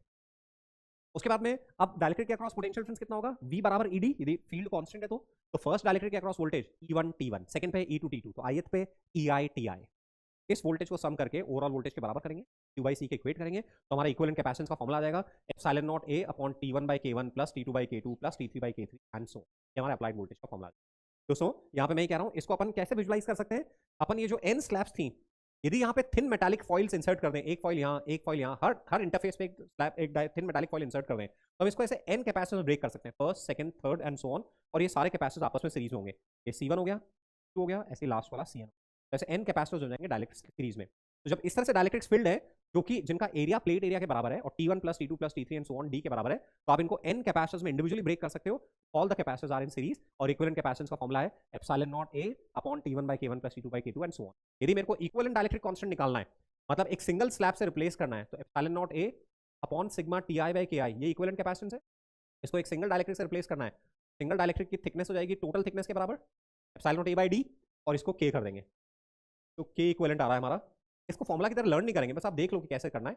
Sigma T I upon sigma T I by के हमारा effective dielectric constant आ जाएगा, है ना। हम देख रहे हैं ई जो है ith स्लैब में जो डाइलेक्ट्रिक फील्ड था वो ई नॉट बाई के आई था, तो जितना ज्यादा इलेक्ट्रिक फील्ड होगा के उतना ही कम है एंड वाइस वर्सा। और या फिर आप इनको सीरीज में कैपेसिटर देख करके विजुलाइज कर सकते हो। नेक्स्ट, यदि हमारे पास एक सिंगल स्लैब है, मान लीजिए ये कैपेसिटर है जिसमें प्लेट सेपरेशन डी है और यहाँ पे आपने एक डाइलेक्ट्रिक लिया हुआ है टी थिकनेस। इस केस में आपका इफेक्टिव मतलब T1 इसको ब्रेक कर सकते हो T1 T2 T3, T1 T2 T हो गया और T3 D minus T1 T2 T3। अब यहाँ पे फॉर्मूला में लिख दीजिए तो एप्सिलॉन नॉट ए upon T1 plus T plus T, है ना, T1 बाई 1 बाई के T3 बाई 1। तो ये हो गया एप्सिलॉन नॉट ए T1 plus T3 D minus T हो गया और प्लस T बाई। तो एक सिंगल स्लैब है बाकी एम्प्टी है, तो उस केस में हमारा कैपेसिटेंस का फॉर्मूला हो जाएगा epsilon naught A D minus T plus T by के। इस स्लैब को अपन लेफ्ट और राइट में शिफ्ट करेंगे तो उससे कैपेसिटेंस में कोई फर्क नहीं पड़ेगा, कैपेसिटेंस विल रिमेन सेम। बाहर फील्ड ई नॉट है और डाइलेक्ट्रिक के अंदर फील्ड ई नॉट बाई के होगा। तो ये हमारा पहला सिस्टम है जिसमें कि प्लेट्स का एरिया और डाइलेक्ट्रिक का एरिया बराबर है और इंडिविजुअल डाइलेक्ट्रिक स्लैब्स की थिकनेसेस का सम ओवरऑल सेपरेशन के बराबर है। सेकंड केस लेते हैं जहां पे कि एक्चुअली जो प्लेट सेपरेशन है और जो डाइलेक्ट्रिक स्लैब की थिकनेस है वो बराबर है, बट डाइलेक्ट्रिक्स का एरिया अलग अलग है और टोटल एरिया मिला के प्लेट के एरिया के बराबर है। इस केस में क्या होगा, इस केस में देखिए फर्स्ट स्लैब ले लें, सेकंड स्लैब ले लें, थर्ड स्लैब ले लें, फोर्थ स्लैब ले लें, सबके अक्रॉस पोटेंशियल डिफरेंस सेम है। तो हम इसको ऐसे कट कर सकते हैं फर्स्ट सेकंड थर्ड और ये सारे कैपेसिटर्स आपस में पैरेलल में हो जाएंगे इस तरह से, first capacitor second capacitor and so on, ऐसे n कैपेसिटर्स आपस में पैरेलल में हो जाएंगे। तो सी इफेक्टिव जो हो जाएगा epsilon naught A1 K1 by d, epsilon naught A2 K2 by d, epsilon naught K3 A3 by d, इन सबको ऐड कर लेंगे टोटल कैपेसिटेंस आ जाएगा। इस तरह से हम लोग इफेक्टिव कैपेसिटेंस निकालेंगे। तो epsilon not KI by D ये हमारा, इसको ऐड करेंगे तो टोटल कैपेसिटेंस आएगा। और के इफेक्टिव निकालना है तो epsilon naught A by D into के इक्वलेंट, तो इक्वेट करके हम लोग के इक्वलेंट निकाल सकते हैं। दोस्तों यहाँ पे ये समझना है all across each slab potential difference is capital V। तो in each slab electric field is same, कितना E बराबर V बाई डी। और डाइलेक्ट्रिक में इलेक्ट्रिक फील्ड सेम है, V बाई डी है, ये अलग अलग है तो अकॉर्डिंगली चार्ज अलग अलग होगा इन प्लेट्स पे, बट फील्ड सारे डाइलेक्ट्रिक्स में सेम है। नेक्स्ट एग्जाम, अब आरसी सर्किट्स पे आते हैं। तो आरसी सर्किट गाइस, एक कैपेसिटर को डायरेक्टली आप बैटरी से कनेक्ट कर दोगे, एक कैपेसिटर को यदि आप डायरेक्टली बैटरी से कनेक्ट कर दोगे तो कैपेसिटर इंस्टेंटली चार्ज हो जाएगा। कैपेसिटर जो है हमारा इंस्टेंटली चार्ज हो जाएगा, नेग्लिजिबल टाइम में चार्ज हो जाएगा और इंस्टेंटली डिस्चार्ज हो जाता है यदि कैपेसिटर की दोनों प्लेट्स को एक वायर से कनेक्ट कर। अब हम क्या कर रहे हैं, कैपेसिटर के साथ में एक रेजिस्टर लगा रहे हैं और फिर बैटरी से कनेक्ट कर रहे हैं, कैपेसिटर के साथ में एक रेजिस्टर लगा रहे हैं और फिर बैटरी से कनेक्ट कर रहे हैं। तो देखिए पूरी थ्योरी का जो बेस है ना, उसमें मेन इंपॉर्टेंट पॉइंट ये है कि charge on a capacitor does not change abruptly। Charge on a capacitor does not change abruptly। कभी भी कैपेसिटर पे एब्रप्टली चार्ज चेंज, चार्ज को आने में समय लगता है, तो चार्ज और टाइम का ग्राफ हमेशा कंटिन्यूस ग्राफ बनेगा। चार्ज और टाइम का ग्राफ में कभी ब्रेक नहीं आएगा, सडन जंप नहीं आएगा, चेंज नहीं आएगा। ये इस थ्योरी का मेन पॉइंट है। तो जैसे अपन कैपेसिटर को, जैसे अपन स्विच क्लोज करते हैं तो स्विच क्लोज करने पे, कैपेसिटर पे क्लोज करने से पहले वोल्टेज जीरो था। जैसे अपन कैपेसिटर वोल्टेज देखें VC, फिर VR देखें, फिर I देखें और फिर Q देखें, T बराबर 0 प्लस पे with increase in time and T approaches. ठीक है दोस्तों, जब यहाँ से करंट फ्लो होगी तो इधर पॉजिटिव चार्ज आके डिपॉजिट होगा, इधर माइनस, और करंट ऐसे जाएगी। तो यहाँ से यहाँ जाने पे VC वोल्टेज ड्रॉप होगा, यहाँ से यहाँ जाने पे VR वोल्टेज ड्रॉप होगा। इन दोनों का सम E के बराबर होगा, मतलब ऑलवेज VC प्लस VR के बराबर होगा। ड्यूरिंग द ट्रांजिएंट स्टेट, जब कैपेसिटर में चार्ज चेंज हो रहा होगा तो VC प्लस VR E के बराबर होगा। तो T बराबर 0 प्लस पे स्विच क्लोज करने के पहले चार्ज 0 है, तो स्विच क्लोज करने के जस्ट बाद में चार्ज होगा। चार्ज 0 होगा तो वोल्टेज भी 0 होगा। पहले Q देखेंगे, फिर VC, फिर VR, फिर I। तो Q 0 है तो VC 0 होगा, VC 0 होगा तो VR E के बराबर होगा, VR E है तो करंट E बाई R हो जाएगी। तो just after closing the switch, capacitor पे वोल्टेज 0 है, सारा वोल्टेज रजिस्टर पे हो रहा है और सर्किट पे जो करंट आ रही है वो E बाई R के बराबर आ रही है। ओके, अब जैसी करंट आएगी तो यहाँ चार्ज डिपॉजिट होगा, प्लस माइनस से चार्ज डिपॉजिट होगा, तो वोल्टेज बढ़ेगा तो इधर वोल्टेज कम होगा तो करंट भी कम होगी। तो with increase in time capacitor पे चार्ज बढ़ेगा, कैपेसिटर वोल्टेज बढ़ेगा, रजिस्टर पे वोल्टेज कम होगा, करंट कम होगी। तो लगातार सर्किट में करंट कम होती रहेगी, यानी कि कैपेसिटर पे जो चार्ज आ रहा है उसकी रेट कम होती रहेगी। तो शुरुआत के डेल्टा क्यू आने में कम समय लगेगा, नेक्स्ट डेल्टा क्यू आने में ज्यादा समय लगेगा, नेक्स्ट डेल्टा क्यू आने में और ज्यादा समय लगेगा, क्योंकि जो करंट आ रही है वो कम होती जा रही है इसीलिए। या अपन बराबर बराबर समय अंतराल में देखें तो शुरू के डेल्टा टी में टाइम में जितना चार्ज आएगा, नेक्स्ट डेल्टा टी टाइम में उससे कम चार्ज आएगा, नेक्स्ट डेल्टा टी टाइम में उससे और कम चार्ज आएगा, क्योंकि करंट लगातार कम होती जा रही है। फाइनली करंट कम होते होते जीरो हो जाएगी। करंट जीरो हो गई यानी कि वी आर की वैल्यू जीरो हो गई, यानी कि वी सी ई के बराबर हो गया, यानी कि चार्ज सी। तो अल्टीमेटली जब स्टेडी स्टेट आएगी जो कि आफ्टर लॉन्ग टाइम अचीव होगी, कैपेसिटर पे वोल्टेज बैटरी के वोल्टेज के बराबर हो जाएगा, चार्ज सी के बराबर हो जाएगा, रजिस्टर पे वोल्टेज जीरो हो जाएगा, करंट जीरो। तो हम देखेंगे सर्किट में कैपेसिटर पे चार्ज एक्सपोनेंशियली जीरो से बढ़ता बढ़ता सी होगा, वोल्टेज जीरो से बढ़ता बढ़ता ई होगा कैपेसिटर पे, रजिस्टर पे वोल्टेज कम होता होता जीरो होगा, और करंट ई बाय आर से जीरो होती जाएगी। तो ये एक्सपोनेंशियल वेरिएशंस होंगे सारे, है ना। तो ये अपने नोटिस किया। अब दोस्तों एक और पॉइंट नोटिस करने वाला ये है कि शुरुआत में कैपेसिटर पे वोल्टेज जीरो है और यहाँ से करंट फ्लो हो रही है। तो शुरुआत में कैपेसिटर किसकी तरह एक्ट कर रहा है? प्लेन वायर की तरह एक्ट कर रहा है। देखो करंट ई बाय आर आ रही है, तो करंट ई बाय आर आने का मतलब है कि कैपेसिटर कैसे एक्ट कर रहा है? प्लेन वायर की तरह एक्ट कर रहा है। तो हम बोलते हैं टी बराबर जीरो प्लस पे जैसे स्विच क्लोज करते हैं, तो just after closing the switch an uncharged capacitor acts as zero resistance wire. Just after closing the switch an uncharged capacitor acts as zero resistance wire. तो जहां पे multi loop RC circuits होंगे, बहुत सारी loops होंगी, और वहां पे हमें जस्ट आफ्टर क्लोजिंग करंट बतानी है, अलग अलग वोल्टेज बताने हैं, तो जहां जहां कैपेसिटर लगा हुआ है यदि वो अनचार्ज है, जो कि होगा आपके केस में, तो उसको वायर बना देंगे और फिर बाकी सर्किट को हम लोग सॉल्व कर लेंगे। Just after closing the switch capacitor acts as zero resistance wire. After long time देख रहे हो यहाँ पे वोल्टेज लगा हुआ है, रेजिस्टेंस है, बट स्टिल करंट जीरो आ रही है, यानी कि ये कैपेसिटर ओपन सर्किट की तरह एक्ट कर रहा है, इनफाइनाइट रेजिस्टेंस की तरह एक्ट कर रहा है।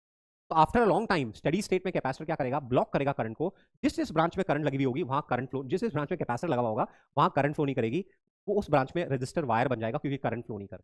तो मल्टी लूप आरसी सर्किट में क्या करेंगे? जब हमें स्टेडी स्टेट के लिए सॉल्व करना होगा, तो जिस जिस ब्रांच में कैपेसिटर लगा हुआ है वहां क्रॉस बना दो, वहां कोई करंट एंटर नहीं करेगी। यदि उस ब्रांच में कोई रजिस्टर लगा हुआ है तो उस पर भी क्रॉस बना दो, क्योंकि करंट नहीं आ रही तो उस पर वोल्टेज जीरो होगा। फिर सर्किट को सॉल्व करके कैपेसिटर में वोल्टेज निकालेंगे, जो भी मैं एग्जाम्पल्स के थ्रू बता रहा हूँ। तो देखिए ये पॉइंट इंपॉर्टेंट है कि just after closing the switch, देखिए मैंने यहाँ पे लिख के दिया है, a capacitor that is being charged initially acts like ordinary connecting wire. Ordinary connecting wire मतलब zero resistance related to the charging. Initially acts like charged is that is being charged initially acts like the ordinary connecting wire. Zero t बराबर zero plus पे ये कैसे act कर रहा है? Connecting wire, the ordinary connecting wire मतलब r बराबर zero की तरह एक्ट कर रहा है, and a long time later it acts like a broken wire. Broken wire का मतलब क्या हो गया? r approaches to infinity की तरह एक्ट कर रहा है। तो शुरुआत में कैपेसिटर वायर की तरह एक्ट करेगा, after a long time open circuit की तरह ब्रोकन वायर की तरह एक्ट करेगा। ये अपने को समझना है। कैपेसिटर पे चार्ज एब्रप्टली चेंज नहीं होता है, ये अपने को समझना है ना। अब कैपेसिटर पे चार्ज की इक्वेशन कैसे आएगी? तो दोस्तों यहाँ पे किरचॉफ की इक्वेशन लिखेंगे। किसी भी मोमेंट पे यदि आपको रिलेट करना है, बोला जब करंट ई बाई टू आ रहा है तो कैपेसिटर पे चार्ज कितना है, ऐसा कुछ भी करना है तो आप किरचॉफ की इक्वेशन लिख सकते हो। ई नेगेटिव से पॉजिटिव जा रहा है, ई कैपेसिटर के पॉजिटिव नेगेटिव टर्मिनल पे आ रहा है, वोल्टेज ड्रॉप हो रहा है, minus Q by C minus I R बराबर जीरो। ये किसी मोमेंट पे हमारा किरचॉफ की इक्वेशन है, E minus Q by C minus I R बराबर जीरो। तो इससे हम डिफरेंट वेरिएबल्स को रिलेट कर सकते हैं। दोस्तों इस आई को D Q by D T लिख के जब इंटीग्रेट करेंगे तो फिर हमारा क्यू का फंक्शन आता है, क्यू बराबर C E one minus E to minus T by R C. तो ये मेरी तरफ से आपको रिकमेंडेड है, ये ध्यान से याद करना है। इवन दो सिलेबस में मेंशन नहीं है, बट आरसी सर्किट के हर साल क्वेश्चन आ रहे हैं, तो ये अपने को याद रखना है। क्यू बराबर C E one minus E to minus T by R C. ये एक्सपोनेंशियल इंक्रीजिंग फंक्शन है। T approaches to zero, T बराबर जीरो पे ये वन हो जाएगा, तो one minus one zero, charge zero है। टी अप्रोचेस टू इन्फिनिटी पे ये टर्म जीरो हो जाएगी, तो चार्ज सी के बराबर हो जाएगा। तो चार्ज एक्सपोनेंशियली इंक्रीज होता हुआ सी के बराबर हो रहा है। दोस्तों ये जो आरसी है, टी अपॉन आरसी, तो ये डायमेंशनलेस फैक्टर है, तो यानी कि आरसी की डायमेंशन टी के बराबर है। तो आरसी को हम सर्किट का टाइम कांस्टेंट बोलते हैं। डायमेंशनली पूछ लेते हैं, डायमेंशन ऑफ आरसी, तो टाइम के बराबर होगी डायमेंशन आरसी। इसको हम सर्किट का टाइम कांस्टेंट बोलते हैं। यदि टी की वैल्यू आरसी रख दें तो ये वन बाई ई हो जाएगा। वन बाई ई की जो वैल्यू होती है दोस्तों, वो गाइस 0.37 होती है अप्रोक्सीमेटली। वन बाई ई की वैल्यू 0.37 होती है अप्रोक्सीमेटली। तो one minus one by E तो 0.63। तो एट टी बराबर आरसी, जिसको टाइम कांस्टेंट बोल रहे हैं, टॉ से डिनोट करते हैं, तो एट टी बराबर टॉ बराबर RC, charge on capacitor will be 0.63 times C, यानी कि 63% ऑफ मैक्सिमम चार्ज। तो starting from T equal zero, one time constant में कैपेसिटर पे चार्ज कितना आता है? 63% ऑफ मैक्सिमम चार्ज आता है ना। With in few time constants charge almost steady state के बराबर हो जाता है। एग्जैक्ट स्टेडी स्टेट के बराबर होने में टाइम इन्फिनिटी लगता है, but with in 4-5 time constant almost steady state के बराबर हो जाएगा। चार्ज आधा कितने टाइम हो जाएगा? तो क्यू की वैल्यू आधे कितने टाइम हो जाएगी? तो अपन क्या करें, पॉइंट लिख के हाँ, एट टी बराबर टॉ एल एन टू, देखिए क्यू की वैल्यू है क्यूएम, सी को क्यूएम लिख रहा हूँ, one minus E to minus T by tau, RC को टॉ लिख रहा हूँ और इसको क्यूएम बाई टू के बराबर किया। सॉल्व करें तो वन बाई टू बराबर E to minus T by tau, first order kinetics है, तो टी की वैल्यू आ रही है tau L N two. At T बराबर टॉ एल एन टू जो चार्ज है वो 50% हो जाएगा। ये अपने को समझना है, ये अपने देख लिया, एंड 63% ये भी अपने देख लिया। तो ये फॉर्मुला याद करना है हमें, क्यू बराबर C one minus E to minus T by R C. अब उसके बाद देखिए ये चार्ज का वेरिएशन हो गया एक्सपोनेंशियली, ये करंट का वेरिएशन, करंट कैसे निकालेंगे? क्यू की जो एक्सप्रेशन है उसको डिफरेंशिएट करके निकाल लेंगे। आई बराबर, तो क्यू की एक्सप्रेशन ध्यान रखो, डिफरेंशिएशन आपको आता है, जस्ट डिफरेंशिएट करना है। तो क्यू बराबर C one minus E to minus T by R C, इसको डिफरेंशिएट करेंगे तो आई की एक्सप्रेशन आ जाएगी E by R E to minus T by R C. I जो है स्टार्टिंग वैल्यू आई एम है ई बाय आर, और ये भी एक्सपोनेंशियली डिक्रीज हो रही है, ग्राफ इस तरह का है। तो टी बराबर टॉप ए 1/e हो जाएगा, 1/e मतलब 0.37, तो after one time constant current जो है 0.37 टाइम्स आई नॉट के बराबर हो जाएगी, and after one time constant जो चार्ज है ऑलमोस्ट 63% के बराबर हो जाएगा। ये एक्सपोनेंशियली इंक्रीज हो रहा है, एक्सपोनेंशियली डिक्रीज हो रहा है। वीसी और वीआर कब बराबर होंगे? जब वीसी और वीआर बराबर होंगे तो हमें मालूम है वीसी प्लस वीआर ई के बराबर है, तो वीसी और वीआर बराबर होंगे यानी कि ई बाई टू, यानी कि जो करंट है वो वी आर अपॉन आर, यानी कि ई बाई टू आर। तो वोल्टेज आधा हो रहा है और current E by two R, तो ये टाइम कितना होगा तो मालूम है, टॉ एल एन टू पे ऐसा होगा, तो टॉ एल एन टू पे हमारा वीसी और वी आर आपस में बराबर हो जाएंगे, स्टैंडर्ड क्वेश्चन है। तो ये अपन ने देख लिया।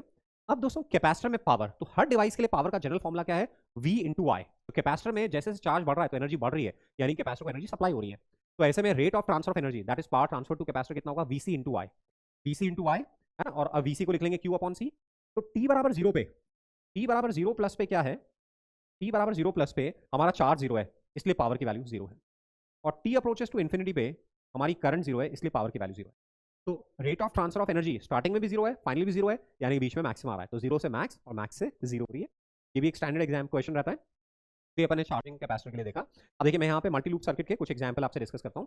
तो मान लीजिए हमें इस तरह से दिया हुआ है, बैटरी गिवन है, R1 R2 गिवन है,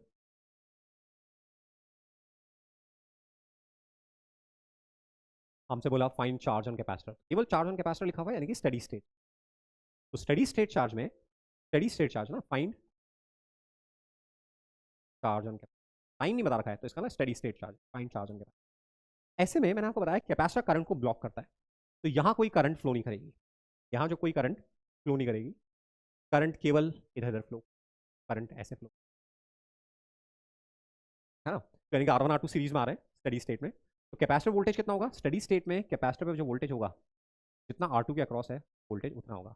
R1 R2 में सीरीज में वोल्टेज डिवाइड हो रहा है, तो या तो करंट से वोल्टेज निकाल लो IR से, और या फिर सीरीज में रेशियो में डिवाइड कर दो, तो R2 upon R1 plus R2 to ई, ये R2 पे वोल्टेज आ रहा है, इतना ही वोल्टेज कैपेसिटर पे होगा, क्यों, क्योंकि दोनों सेम एंड पॉइंट्स बीच में कनेक्टेड है, तो आपस में वोल्टेज सेम हो। VCM आ गया, तो QM कितना हो गया, C इंटू VCM, हमारे QM की वैल्यू आ गई CR2 upon R1 plus R2 into ई, ये आ गया।